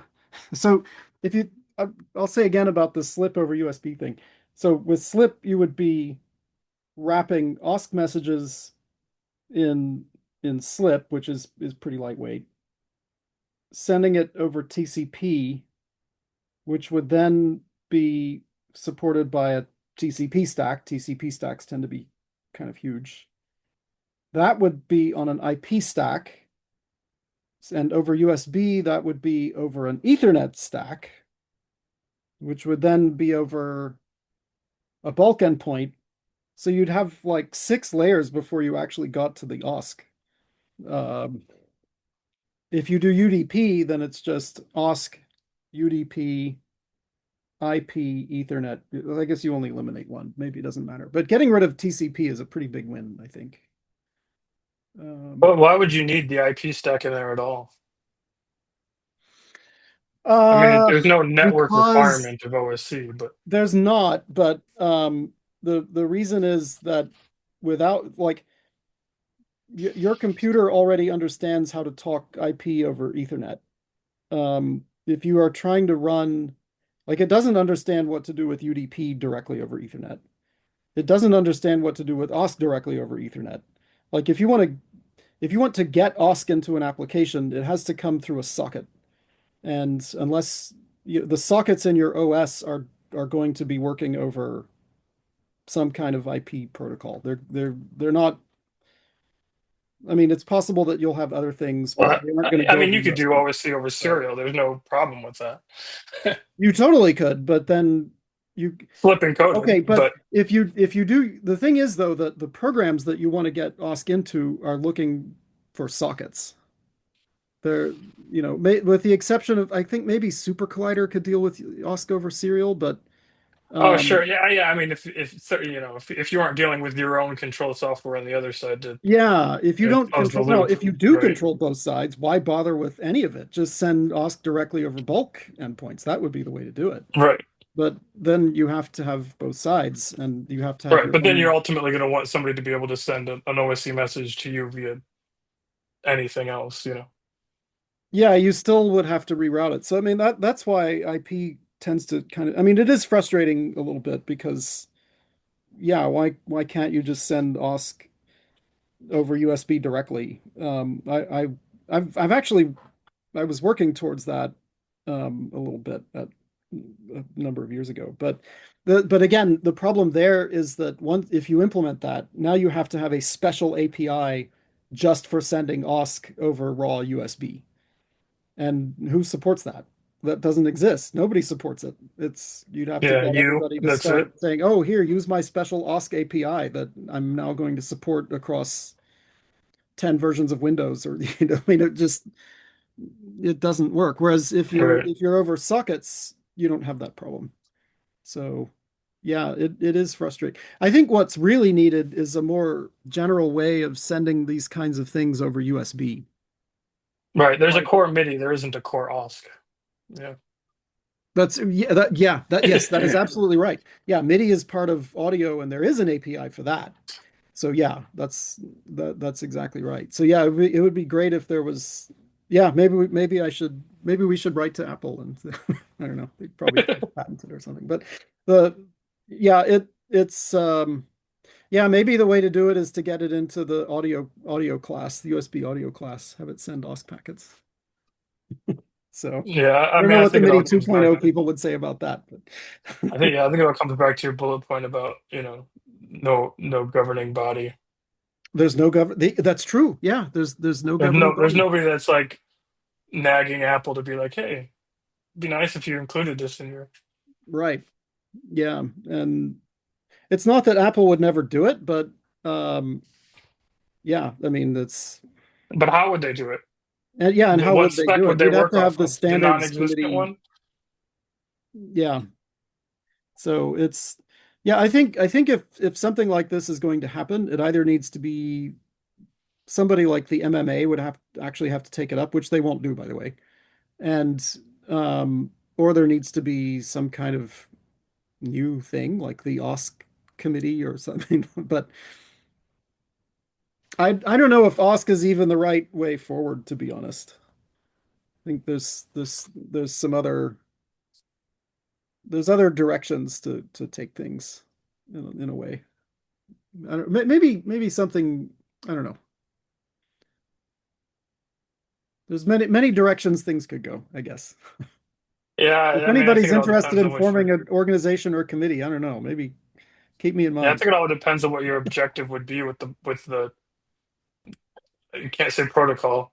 Right. Their ORC 1.1 paper makes that they separated a whole paragraph out for we're not a protocol, but Yeah. I mean, maybe AES should do it. Maybe we should get a standards committee together for AES. We could at least standardize OSC addresses. That might be interesting. I don't know if anybody would ever use yeah, it. that's some of the weird part to read about the some of their previous publications. They had some of these weird. I shouldn't say weird, but some of these just chosen suffixes that be like slash documentation would do this, and slash Yeah, whatever would yeah, do yeah. That this, and was you're in just the like. original paper. Yeah. And then some of I think their little 1.1 blurb says like we don't deal with how you use the protocol. We just the format. It's like XML. You do whatever you want inside of it. It's not our problem. And it's like, well, it's a different, you know. Yeah, by the way, I had never read that original paper when I was working on the one, and we were going to do that. We were going to put in a help address so that if you connected over UDP, you could put in help and it would send back documentation. So yeah, you could Yeah, totally and do then there's some of these more modern that don't. I mean, they don't even speak. It's more like OSC query and stuff like that, where they've gotten really intricate with Yeah. um documenting OSC address spaces, Well, to me, some of them have gone a bit crazy with it, but Yeah. And that, it's I like mean, a whole well, separate again, HTTP server to tell me about your OSC address space. It's like, well, I'm not implementing that. yeah. I mean, it's actually pretty easy to pull together an HTTP server, but that's assuming you're running on a computer, I guess. So if you got Right, an X right. processor, that's no problem. But what if you have like a Cortex M0? Do you want to? You can do it. You can do a web server on a Cortex M0. But yeah, who wants to bother at that point? So Yeah, I mean, MIDI 2 touches on some of that stuff with discovery. So they've got, yeah, the query stuff, tell us what you can do, that sort of thing, yeah. but problem with OSC in that regard. There's no real interoperability or plug and play notion there. It's all custom protocol stuff. So, my bit of software talks to your bit of software if we either bridge or somebody makes some changes. That's about it. Yep, absolutely. Yeah, it's what every OSC program has a way to enter addresses. There's because whatever you're talking to is going to have its own set of addresses. Yeah, and so most of them have to come up with some documentation page, probably hosted on their website, to tell the end Yeah, user, it'd be here's nice what if our Moog address had space done looks that, but like. You just got to guess. yeah. Like I said, if I had that documentation, I wouldn't be able to share it. So, That's a very Yamaha answer as well. well, yes, it is. If I told you, I'd have to kill you. Yeah. Okay, I'll just bang away at myself, Well, that's another thing about OSC is that it's very hard to fuzz an OSC interface because the Right. parameter space is so massive. You can't just try every CC value and Right, like you exactly. could in the middle world and be like, oh, that's what that does. Yeah, it's literally infinite, but I mean, it's not practically infinite, but still, yeah. Yeah, one of the protocols that led me to AES in the first place was OCA, and Yeah. one of my beefs with AES's new website is that the OCA docs are no longer available. But the OCA specification is no longer there. At least the class list, because the official spec is a link to the website, which is a 404. So, which is nice. But wonder if that's even intentional. Maybe. I doubt it is. It's just I think it's probably just we moved it somewhere else and we didn't update this PDF because we didn't imagine that. Yeah, I remember now looking at OCA a lot a while back. How widely adopted did this ever get? I'm not sure. To me, it's more of like installed applications or installed systems, things like that. Like, Yeah. there's some sort of amplifier in a rack that speaks OCA or whatever, Yeah. because Well, they have kind of some of the similar things of like, there's predefined meanings to certain things, and then obviously, I mean, you can, but it's very composable of like, you could, I mean, extremely composable is kind of, I don't know, terse is a lot of, I think some of the AES specs can get of like, you can do whatever you want, but there are certain parameters of like, this means gain, this means volume, this means, and then some other things just mean this is a knob, but it's not kind of a it similar thing reminds of me like of there's a the audio predefined. class stuff, right? You have all the units and things that you can set up and Right. This is what a device means. Here's a network manager class to yeah. do networky things. Does your device have an IP address that's settable? Here's how you would define that. But it's discoverable.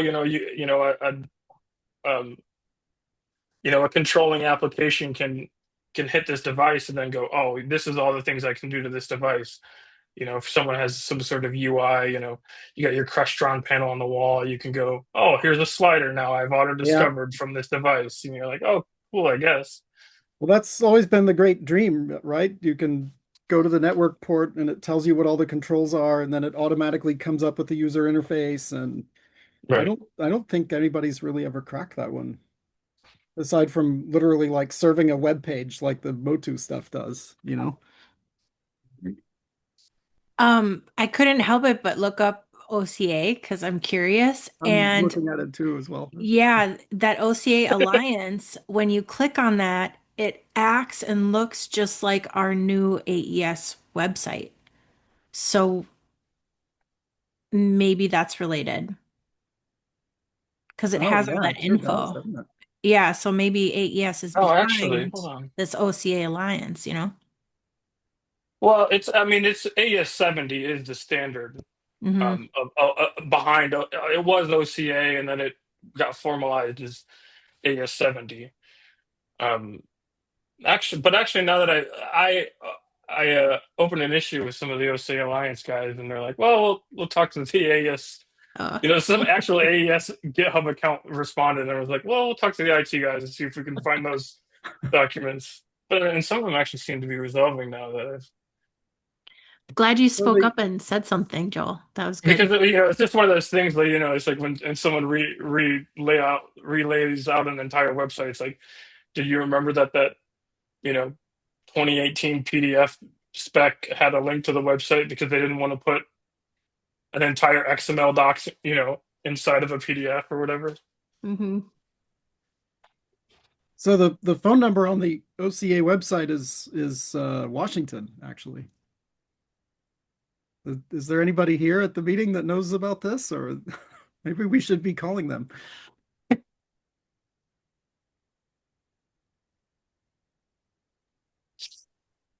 Oh, see, that's interesting. They've changed the links on the website, on the OCA Alliance website, because they used to go to AES, and now the links on the website go to their own website. Okay.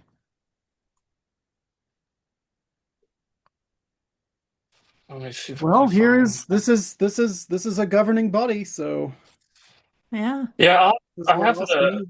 I have the Yep. Kevin, did I see you were unmuted? Did you want to share something? Thank you. Thank you. Yeah, first of all, I would like to say thank you to Mr. Michael for the intervention. It, Oh, you're it, very welcome. yes, it was pretty enlightening, especially when it comes to learning about this technology that we don't often use. And I would like to, if it's possible, I would like to know more about the microcontroller you have which is behind you, if it's possible. Wait, behind me right now, you mean? Yeah, exactly, that one. So this is my part of my modular system. I don't know how well you can see it from here. But yeah, this is just my Eurorack. It normally is on the desk in front of me, but it was in the way, so we moved it. But yeah, it's just got a few things. Um, this goes to the Circlon. It's kind of amazing how long I've had some of this stuff. It's mostly Dupfer, bunch of old Dupfer modules. There's one from Suit and Tie Guy, which he gave this to me because I guess he was running out of them or something. Rossum Electromusic. This thing is really cool. This is a 606 strum module. I don't know, some random stuff in here, right? I have some other modules as well, but I need to get a third rack and I haven't got a case together yet. This one is well, it's missing a key here, but this is actually this is a Raspberry Pi with a display, which I put together several years ago. Use it for kind of random stuff. So. Is there any OSC content in that room? in this? Oh, in that only. Excellent question. Yeah, just the Raspberry Pi. The rest of it, unless Rossum has some OSC in here, but this is an STM32 and it doesn't really have any ports on it, so I don't know if there's any OSC going on there. But yeah, the OSC stuff would all happen. There's Ether. I mean, it's just a regular Raspberry Pi card on the back. Let's see. Well, it'll be hard to show it on camera, but I've thought of trying to maybe even sell these, but I don't. Maybe I'll throw it up on Tindy or something. That'd probably be the right place to put those. It'd be very much a roll your own type of thing. But yeah, my random Eurorack collection. Awesome. I think thanks for showing me that your work. And by the way, You're welcome. how long did it take you to put together all this sort of You mean the control? Eurorack? Yeah. Oh, I've been collecting these.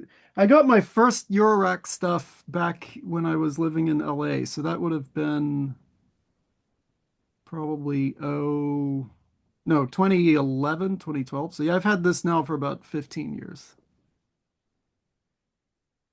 So I mean I use it more than I expected. I'd kind of always wanted I've been fascinated by modular since I was a little kid, but you know, to actually own one, I couldn't possibly afford it until Eurorack came out, and then even then I still couldn't afford it. But then one day I was able to buy a few modules, and I've bought a few here and there over the years. I try not to let myself get carried away because you know how these things expand. If you buy a module a month, pretty soon your whole basement is full of Eurorack, and Yeah, you're not you're making any much music. like a collectionist. But yeah, sometimes like a couple of these, like Devin Weston is a friend of mine, so and I bought that from him like at his shop, so that was fun. Um, yeah, I had some specific some of these I had some specific things that I wanted to test out. Um, so yeah.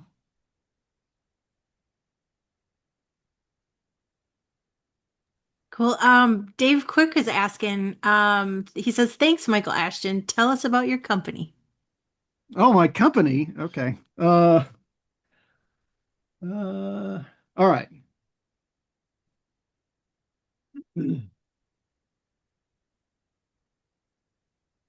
All right. If you go to my website, which I desperately need to update a little bit, you'll see some of this stuff. But so and I'm sorry, you asked, so I'm gonna make this quick. I didn't want this to be an ad or anything, but so I am working on some gear. So the first thing that I'm doing is AES 72, not 70, 72.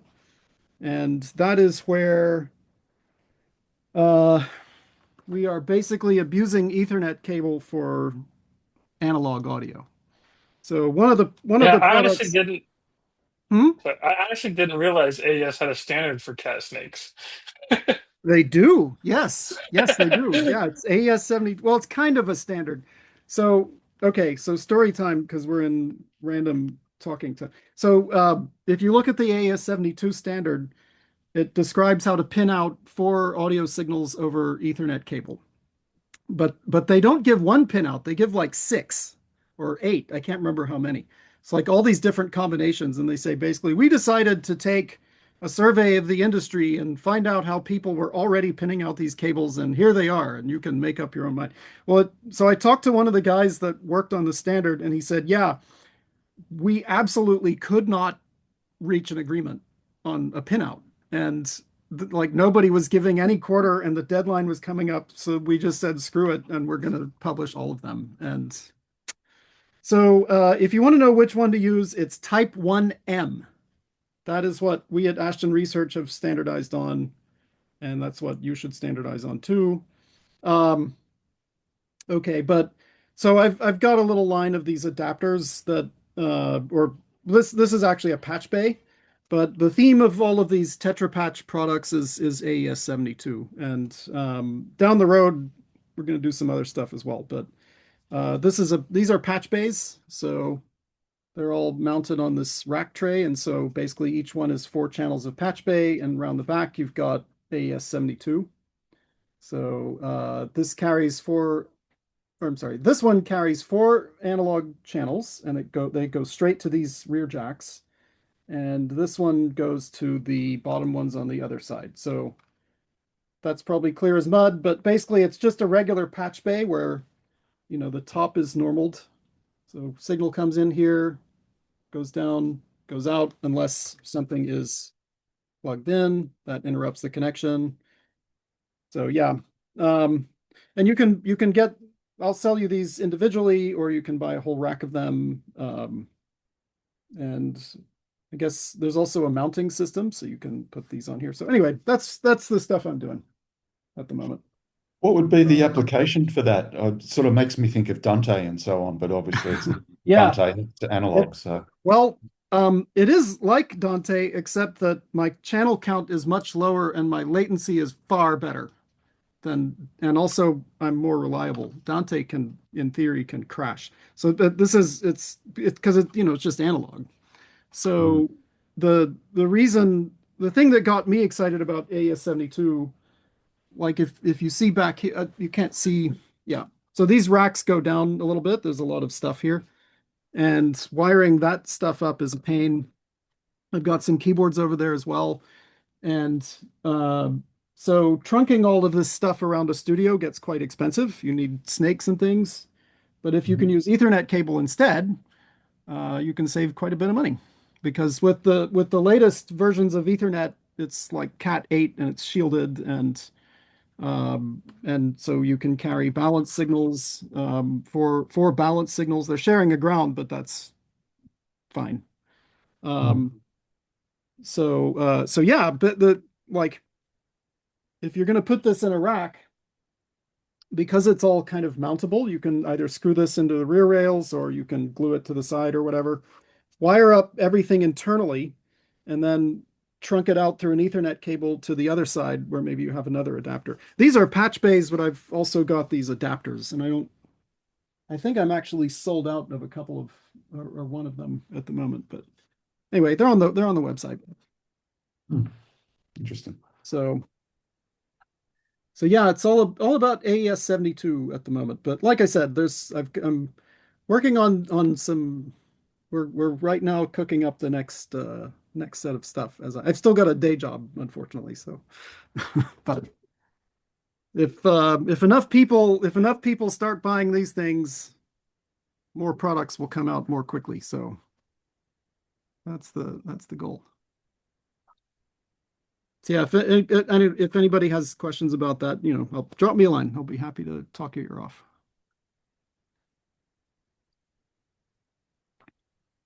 Cool. Just yeah,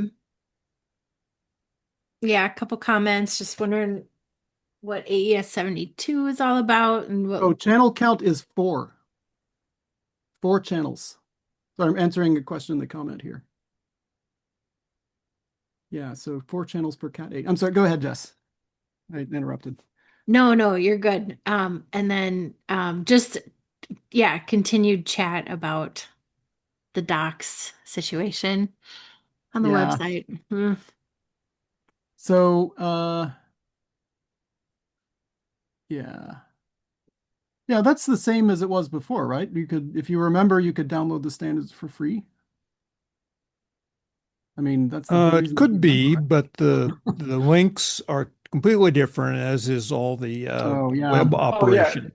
So anything, I mean, the PDF is there, but the PDF links to because I mean, part of the OCA standard is this big long class list that's built into it. This is what the network class looks like. This is what the blah blah blah, and they don't have that in the PDF. They link to the website. So go here. It's in the website, and that link is broken. But okay. But the PDFs with 172 page PDF or whatever, that's there. Yeah, I may have it around somewhere actually. Throughout the entire PDF, they go refer to Annex 2A, refer to Annex 2A, and Annex 2A is just a link to the website. Yeah, exactly. And you're like, oh, that's great. Okay, I have some. Oh, I have some notes on AES 70 from AES 2022. So I was definitely looking at it pretty hard then. Yeah, I think I went to a little seminar on it actually.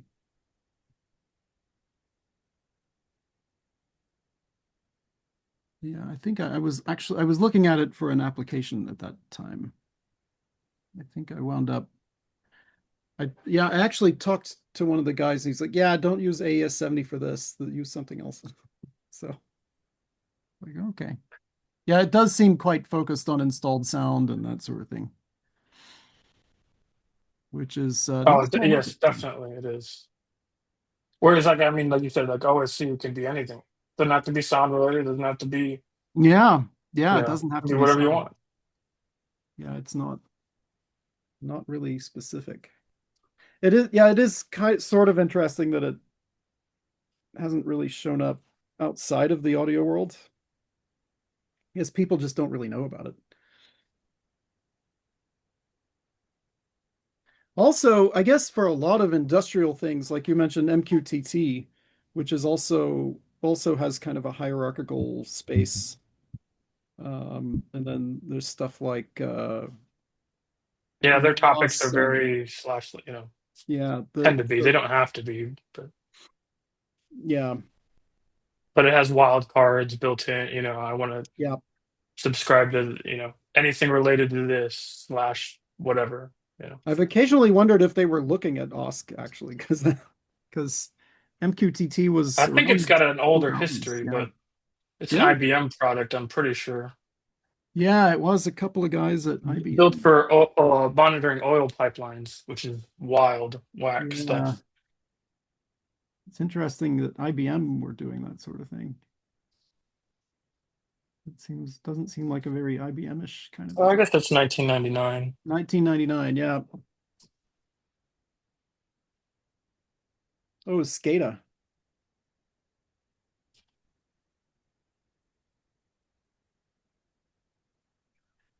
Yeah, that was one of the first pub sub protocols.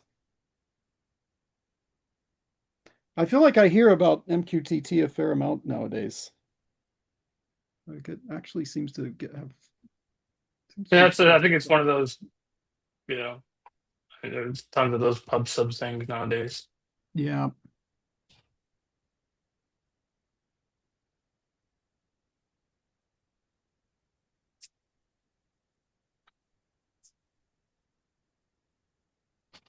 Huh.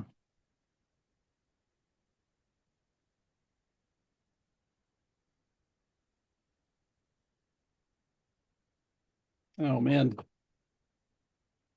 I can get lost for hours reading about protocols. I probably shouldn't say that openly in public. It's like admitting that you have a drug problem or something. It's not something to be proud of.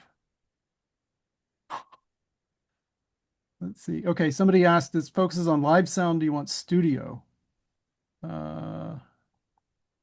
Oh, wait, I'm sorry. I missed up. Okay, off topic. Rather large number. Oh. Oh, wow. The Yamaha sound reinforcement handbook is quite classic, isn't it? It's like, I guess since I've drawn everyone's attention, I'll just start talking about it. But yeah, go for it. This is the time. I mean, I do probably more so like live sound, as everyone was saying, live sound or studio, because I do mainly like theater and broadcasting right now. But obviously I was more so even just talking about like the actual like fundamentals of like engineering, because whilst I haven't really built anything myself, I've always loved the idea of like watching those YouTube videos of like people who DIY like microphones or speakers and all that kind of stuff and all the understanding on that dimension as well. But when it comes to like actual practical knowledge, I primarily do like live sound stuff. So that would be good. But I also just am one of those people, or at least maybe I'm in a time of my life where I'm just like, everything sounds cool. I'd love to learn about anything. So yeah. That's a good time to be in, for sure. Yeah, when you say engineering, do you mean like circuit design or I mean, yeah, it could be. I had a project that I shelved. It was gonna be like my own sort of DIY stream deck, and there was this cool. open source project, Deej, I think it was called, like DEEJ. It was just like a little audio controller. So the idea was basically like CAD a little case for it, put in the potentiometers and have the little screen, and then, just have that enclosure. I bought all the parts for it and then I never did it in classic project fashion. And that's even just like a way, thank you, Joel. Super basic, like put parts together rather than actually like design anything. But it all just seems very interesting to me, of like custom solutions for problems that you have and all that kind of stuff. Yeah. Oh, wow. Check out this 3D printing. Like, it looks like pottery, actually. Oh my goodness. Are you, you mentioned you're a tech, right? Are you studying, are you double E, or what are you studying? I study computer science. Computer science, okay. Um, if you can take, there's a guy, I don't know if Aaron Lanterman is still out there at Tech, but if you were interested in, he used to teach a class about where basically he would teach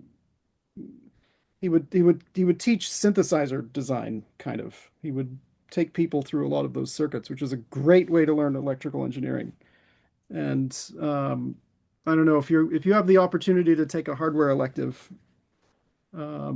I don't know if he's still doing that, but yeah, there's some really good resources in the double E department. I have not taken any classes with him, and unfortunately, I'm at a point where I have to take specific classes to graduate. Are you So I don't. are you towards the end or towards the beginning? I'm towards the end. Okay, yeah. All right. I'm a fourth year, All right. but I'm gonna Too late. graduate in the upcoming fall. But yeah, Yeah, in yeah, terms just do of it. Just get excess it done. classes, it's over for me. Yeah. Where Wah. where are you located, Elijah? Atlanta, Georgia. Okay. Atlanta, Georgia, yeah. Because there are also some companies there, like I know there's a lot of film companies there, and there are True. also companies that like True Audio, TREW. I think they have an Atlanta office, and they sell that excuse me, that sort of equipment, like for remote recording and that sort of thing, and they may be able to put you in touch with other people. um uh and what's the other one? I think Gotham Audio might also Yeah, I've have. been to Gotham Sound recently. I talked to a Okay. few people there. They were really great. Yeah, Gotham is wonderful. I got all my new gear from them. But True is good too. Started by Glenn True, TREW.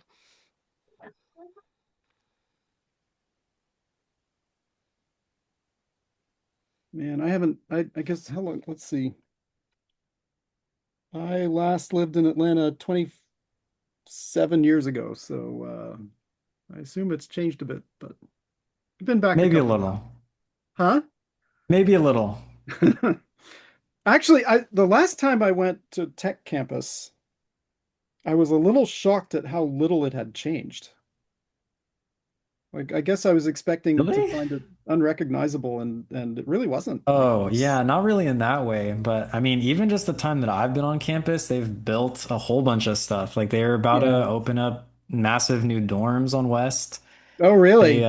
literally this Monday they opened the gaming and esports room at the CRC and the athletic therapy center or something. Okay. So, the things are Wow. changing. It's just Yeah. but I do think it's not like the core identity of Georgia Tech's campus, I think does look the same. Like if you go look at like the undergraduate learning commons, that probably looks the exact same and all that kind of stuff. Okay. Okay. Is the shaft still there? The tower with the plates? Tower with the Maybe not. plates. I don't know from your description, but I think There was a maybe. tower that they built during the Olympics, and it was all these metal plates that kind of go in a twist. It was by the student center. Maybe not then, because I feel like I would remember that. Yeah, I wonder if they did take that down. I mean, they completely redid the student center, so I wouldn't be Okay. surprised. Yeah. That sculpt actually everybody kind of hated that sculpture, so I don't think it would have been missed. I remember some of the double E's snickering about it because it was all these parallel plates, and then they aimed lights at it. But of course, this structure of parallel plates is like a non-reflective structure. It's like that's how you make a structure that doesn't reflect light. So the lights didn't do anything, and so anyway, the smart Alex in the double E department had a field day with that one.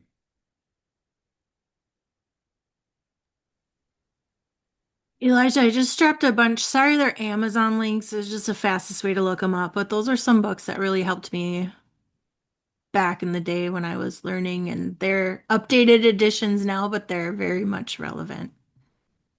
Gotcha. I'll see if I can find any at like a public library or something. Cool. Yeah, and if you're, see what would be a good, if you're doing the circuit design side of things, how much electronics do you know? A very vague amount. So as computer science majors, we choose like two, they're pretty much concentrations, but they call them threads. So one of mine is systems and architecture, which focuses on like hardware design, processor design, all that kind of stuff. As part of that, I had to take a like electrical engineering course. It was just like digital design. So we mainly did things on like FPGAs and that kind of stuff, but we talked about some like actual hardware, versus K-maps? software kind of stuff. Yes, K-maps, that was something All we right, did. good. I think I know which. Well, it was quarters when I was at Tech, so I don't know how they've. But yeah, like know the kind of course you're talking about. There was a train lab. I don't know if you had that way The back train when, but lab? yeah, it was basically it's the setting for the lab is pretty much you're making a state machine, but it's based on you have like specific sensors and you're trying to dictate like these two trains go in like a loop and you need to make sure they don't crash. Are they physical? No, it's all simulated. Oh, okay. No, they didn't have that when I was there. Sounds fun. Yeah, and so probably a lot more interesting than just like any other state machine that they could have come up with. Yeah, that's My a favorite classic part, state machine problem is train control. yeah, There's but my vending favorite machines is part another of the one. simulator is that it randomly generates cacti every time you run it. There's just these little digital cacti that just randomly spawn, and that's a really great detail. Makes the drudgery of the lab a little, I don't know. So it's in Arizona. It's set in Arizona, in other words. I guess. I don't know where else there'd be cacti. That's where I moved right New after Mexico, maybe? I school. don't know. Yeah, could have been northern Sonora Desert. But yeah, So I'll try and if look you into wanted to do these. audio, I mean, you'd want to learn some analog, basically. Yes. Because Uh, I've primarily worked with like Dante through my work at theater, and oh yeah, then that's not analog. broadcasting is all basically digital anyway. So Yeah, that's just yeah. I mean, this is I don't know if you could try this book. You know what? I'll post a link. But I mean, the book for learning electronics, like you basically don't even really need to go to school, is The Art of Electronics. Um, so if you've got some physics background, which I don't know, how much physics do you CS people have to take now? we only had to take physics one. Just physics one? That's kind of a shame, actually. Not a What shame about for math? me. How much math do you do? I mean, we'd have to take, I think most people at Tech have to take differential and Okay, so even as a integral CS major, you have to calculus, take and then differential we, equations? yeah, no, Good. not Okay. differential equations, not Oh, no? equations. No, not equations. Oh, that's a pity. Although I did a little bit of diffie-q in high school, so I know a vague amount. Okay. So you've got a little bit of a leg up. I'll post this book anyway. You can make up your own mind. It is truly a wonderful book. And yeah, if you ask anybody, oh wow, gosh, it's expensive now. Glad I bought mine when I did.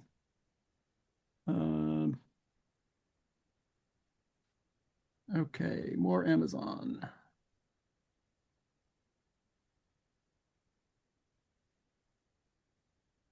Yeah, Horowitz and Hill.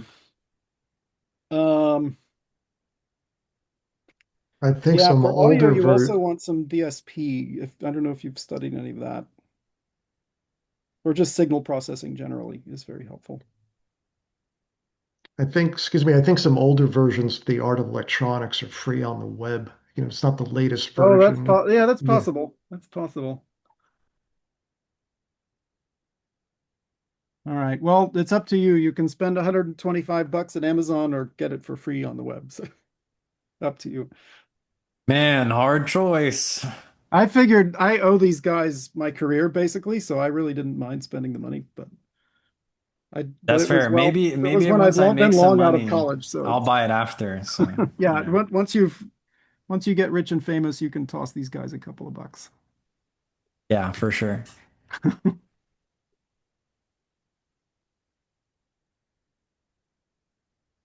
Oh boy, this is a seductive. So another book recommended. Oh, wow, this is a very different deal.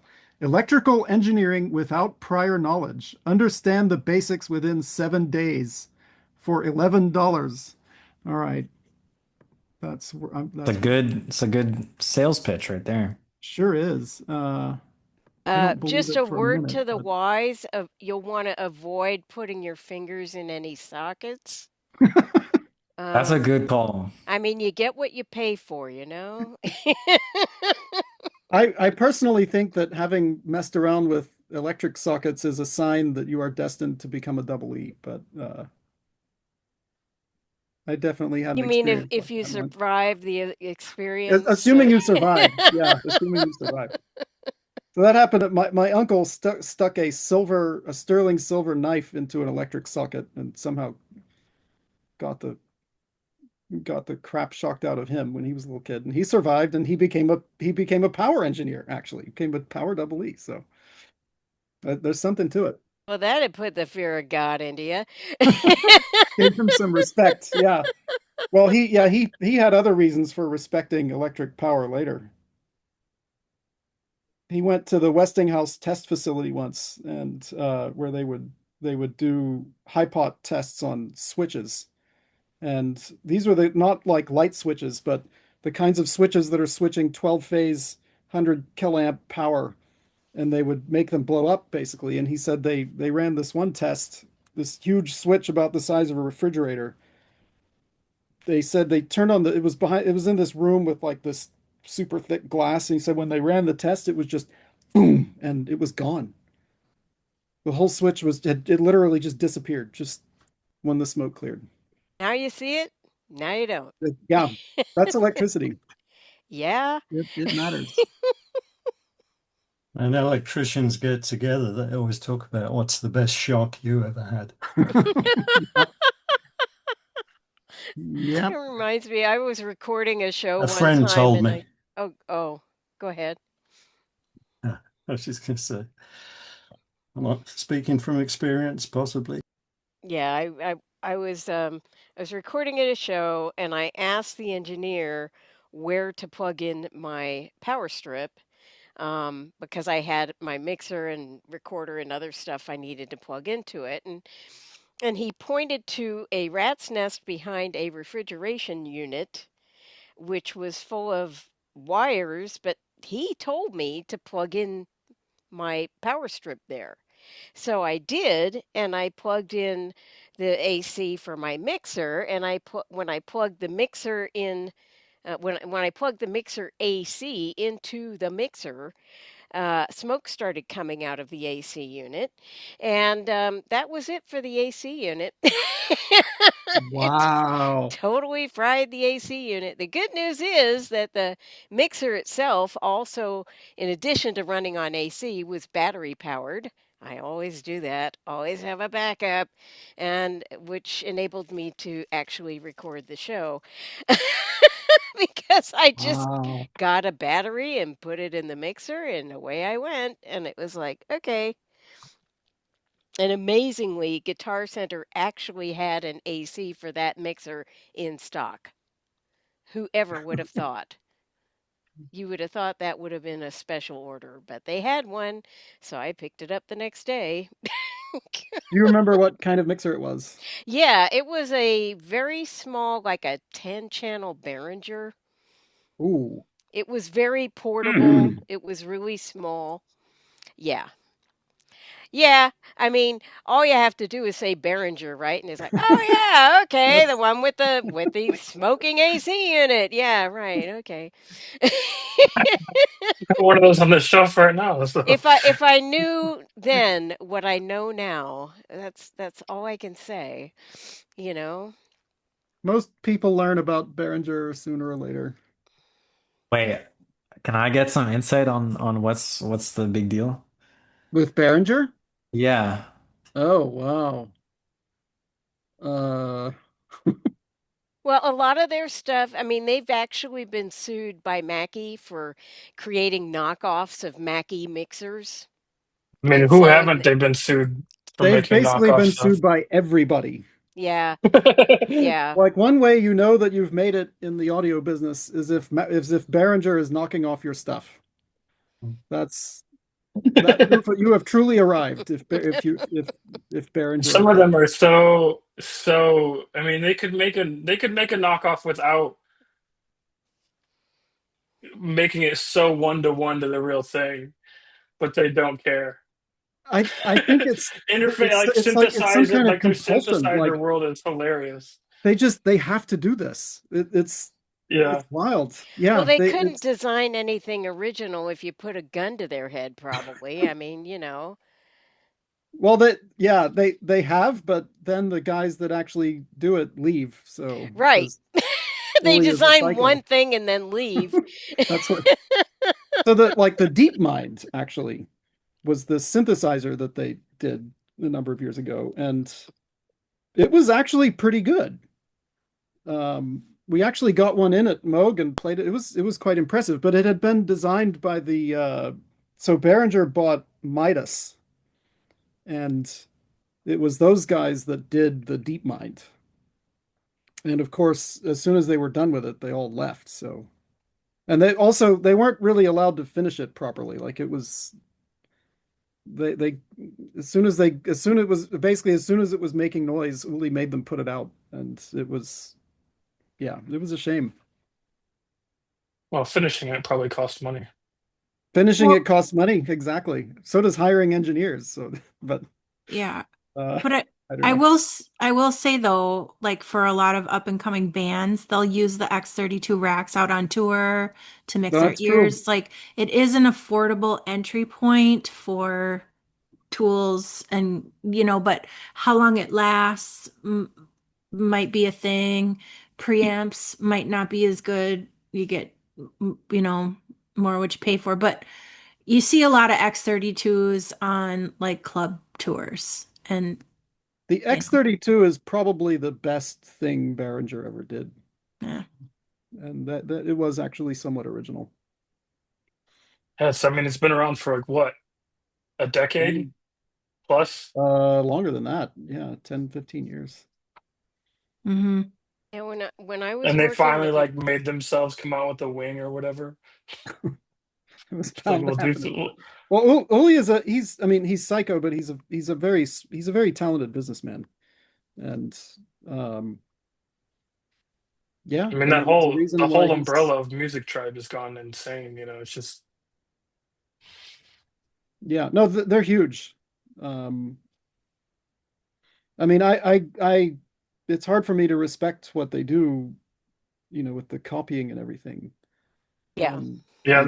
But There's I have to respect the fact that he's a great businessman in a lot of ways. yeah, their synth lineup definitely has no shame Yeah. in its copying.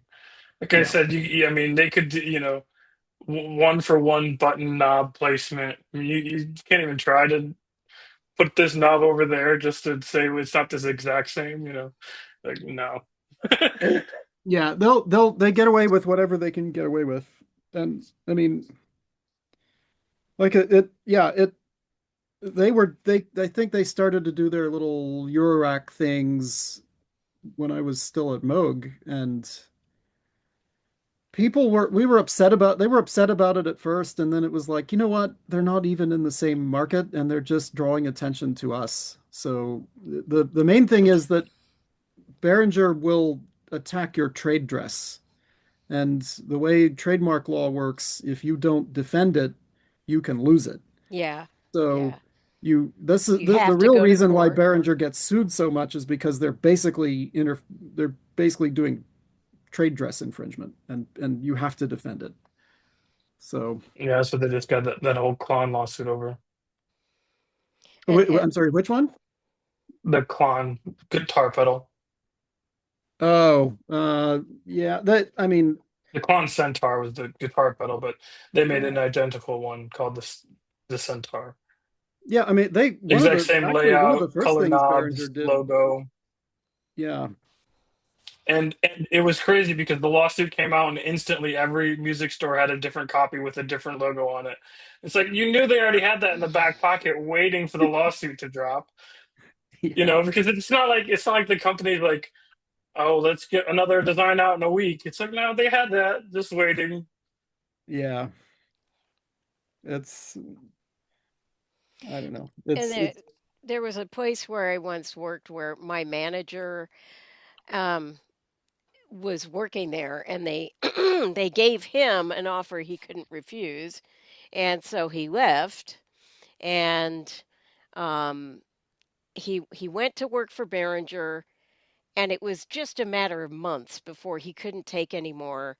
And then, of course, he'd lost his job that he'd had at the other place for Yep. decades, you know. And I mean, he was there since they had been a different company and merged and stuff. I mean, he had history with the other place that he lost when he went to Behringer. And then he was screwed, basically, you know. It was terrible. Yeah, I have very mixed feelings about the effect of Behringer. I mean, I do think if Behringer did not exist, another one would arise in its place. Like there's going to be somebody out there doing that thing. And anyone who can rip people off will. Somebody, if you're a success, that's what's going to happen. Somebody's going to try to rip you off. And I mean, yeah, you just have to deal with it in a constructive way, hopefully. Because I would be very honored if Behringer, I mean, I would still sue them, but I would be very honored if I sure hope so. You know, so yeah, it's kind of a life goal. Get knocked off by Behringer. That's you've arrived. Right. Yeah, if you ever want like a top iconic synth list, I mean, Behringer also has their knockoff version of that top 10 list. Yeah, they're gonna call you at some point. Yeah, exactly. So my favorite one was one more Behringer story. I was apparently Behringer, this is a long time ago now, but they cloned the Aphex Aural Exciter Type C or something, and so Aphex sued them, which was tough. But Aphex was like three guys. It was like a father and son and a technician or something.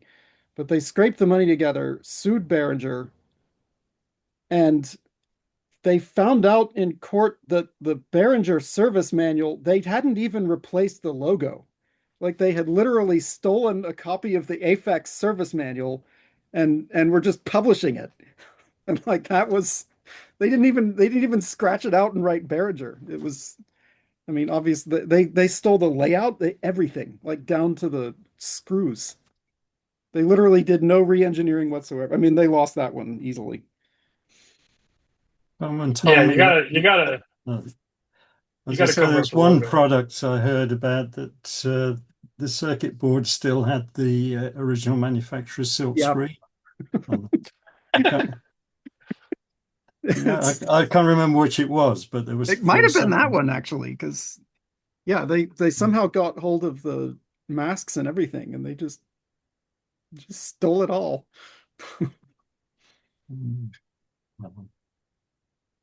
Sorry, go ahead, Joel. The less said, the better. You just got to be better at it. I mean, you do. You have to.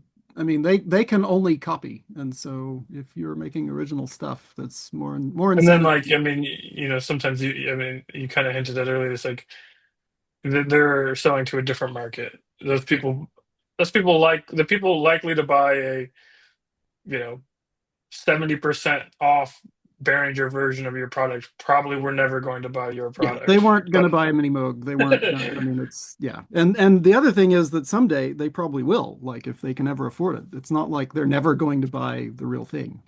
So right, they would happily buy the real thing. They'll buy the real thing as soon as they can afford it, because once the knockoff falls apart. Yeah, and plus the knockoff is going to fall apart. So Back on topic.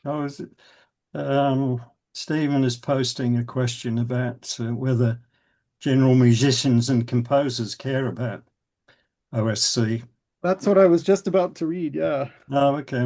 Yeah, because that's of interest to me because my customers are general musicians and composers. Yeah. Well, this was like that somebody asked a while back about how you would market OSC. And yeah, I do think it's kind of a screwdriver level thing. I think in general, I would probably say not necessarily. Um, I mean, I would almost hope not, because I think, I mean, music should really be about the music and not necessarily. But I guess it's also very like, what am I trying to say here? Bach was into organ building and stuff like that. I mean, most musicians do get into the gear to some degree. So maybe OSC gives you a way to do that. I think another thing about OSC is that since there isn't a lot of like easy support for it, the tools are still a little bit esoteric. It's something you kind of have to spend time on and learn it, and learn a bunch of other stuff around it. And so it's not going to be something that a lot of people just get into directly, maybe. I don't know. I certainly didn't think that. I mean, we didn't really publish the OSC spec for the one, and it's not like people refused to buy it because of that. I think some people were quite intrigued by the Ethernet port and they were looking forward to it, but they never did publish the spec, which I thought was a shame. But at the same time, people still were able to play it. They were able to make music with it. So. Yeah, Stephen, I just Googled your question and I found that, I mean, they are saying yes, it's, significant for modern tech-enabled composers and performers. So, especially those involved in electronic music or interactive performance. So it was definitely a big deal, and maybe it still is, but there was a time when, a lot of electronic acts were doing stuff with controllers and like everybody had a lemur on stage, and so people were using Touch OSC. You pull up Touch OSC on the iPad, and maybe people are still doing that. So yeah, especially electronic musicians would know about it. Anybody doing computer music, like anybody that uses Super Collider obviously knows about it. Super Collider is probably the most widely performable computer music program out there. I mean, Max also counts, I guess, but I would think EDM world. I'm just not in the know. EDM and experimental electronic stuff. Ambient, maybe. Audiker type of people. Yeah. Audiker definitely had a lot of OSC running around on stage, but they would just kind of buy one of everything and turn it on. We have Gary Newman in town tonight. I wonder if he's using. Oh, really? Yeah. Wow. Yeah. First staff. Oh, I've never seen him before. Yeah. I've heard he does a great show. I've never gone to one of his shows, but I'd love to. Oh. I have a friend out here who's absolutely a Gary Newman acolyte. I will never forget when I was in Bleecker Bob's, which is a record store in New York City that no longer exists, sadly. And it was on McDougal Street in the Village. And I walked in and I got a copy of Gary Newman's first album with Two Boy Army, and I got something else, and I will never forget, typical fashion, the cashier is looking at the Gary Newman album and going, "Are you really going to buy that?" And I said, yes, I am. And you're going to sell it to me. Thank you very much. And I'm going to pay you for it too.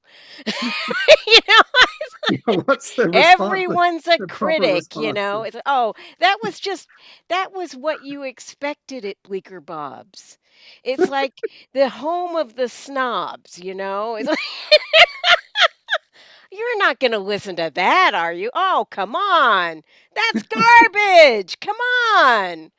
I Well, in mean, that case, give it to me for free. yeah, really. I'll take it off your hands for nothing. Since you don't want it in the store, I can help you with help you solve your problem.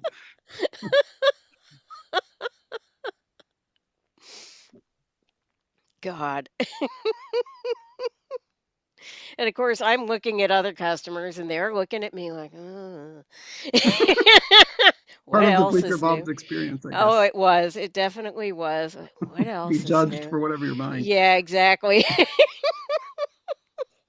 But in typical New Yorker fashion, you need to defend your choice too, right? You know? Yeah. Yes, and I'm listening to this because blah, you know, whatever, I don't know. I happen to like it or whatever it is, you know. You There's got a no problem? accounting. There's no accounting for taste.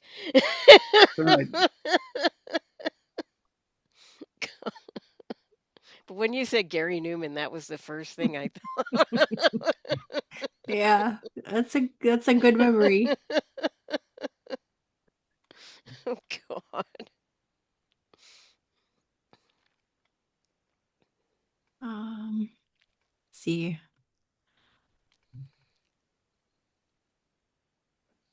was about to say, yeah, that looks like ChatGPT's opinion. Yeah. Looks like it pretty much agrees with me and the others on this.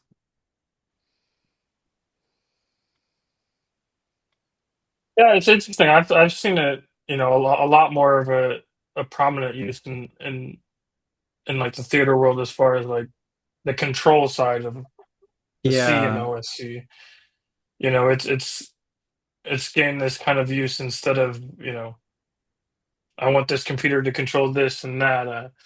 You know, Yeah, I now think that, it would you know, be a godsend for Yamaha's newer theater. consoles have actually semi-published OSC specs, and you know, most lighting consoles have an OSC spec, and all these kinds of other areas where it's like, you know, just become a language that isn't, you know, that's actually semi-human readable versus, you know, Yeah. MIDI, DMX, whatever, blah blah blah. DMX, yeah. You know, and lends itself very well to the network, although all those other actual protocols actually have network equivalents that are kind of standardized as well. But you know, I didn't realize Reaper had aux support. yeah, they have Not a lot of you know, information. control surface enable. You can add it instead of, you know, what's the other one? What's Mackey's one? You know, Mackey's unofficial official thing. Yeah, MCU control protocol. They have that support, and they have OSC and all that. See if Bitwig has OSC support. That's where I've seen it is kind of, you know, and I think that's why you know, their OSC 1.1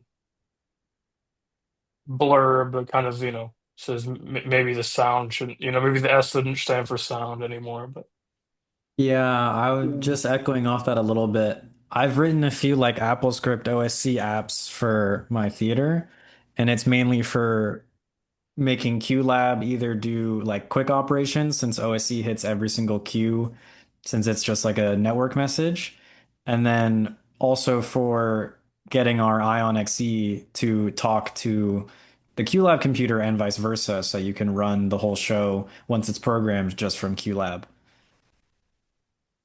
So that's my practical use for it. But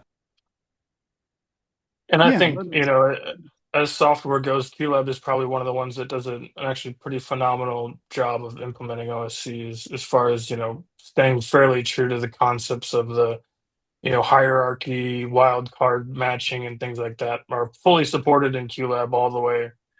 You want to fire every queue with a name that looks like this, you can do it, via address pattern matching and stuff like that.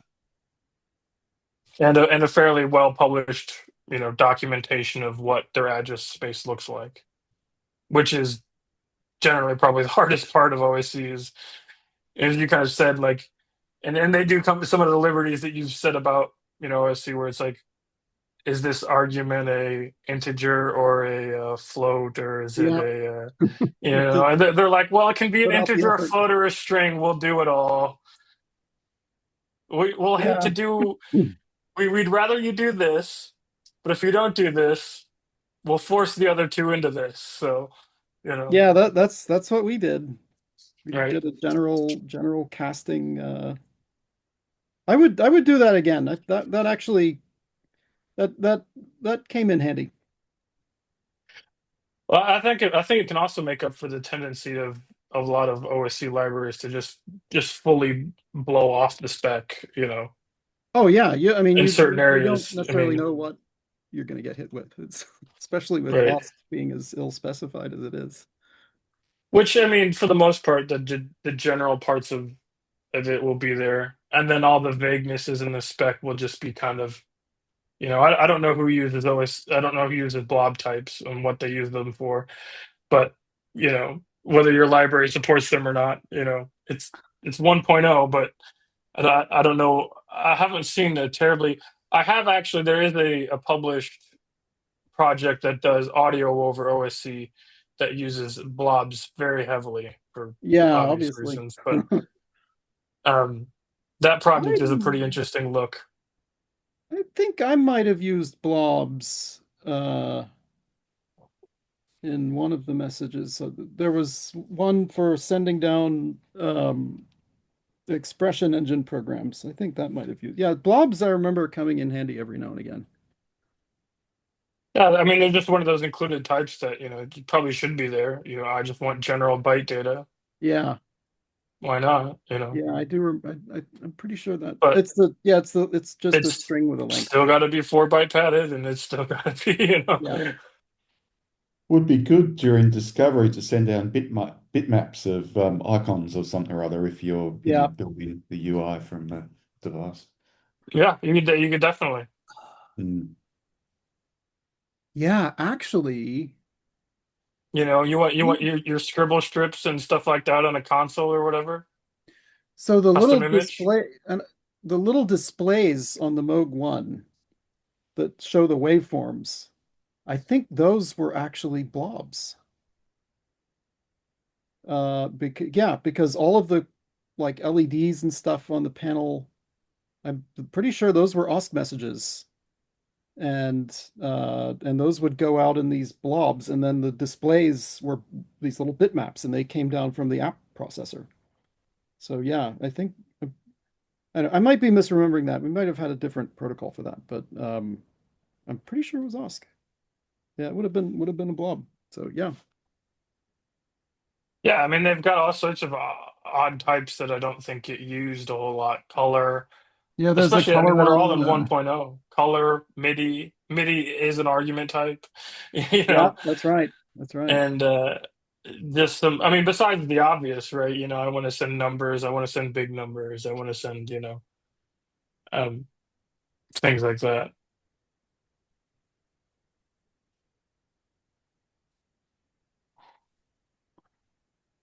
And then arrays. I don't know who came up with that.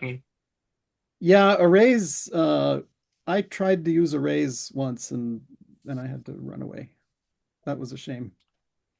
Yeah, I mean, like I said, I've written a couple OSC implementation. It's always hard to find, proper test scenarios and things like that of like, well, what should it do? Because because the spec doesn't actually give an example, or at least a fairly usable one.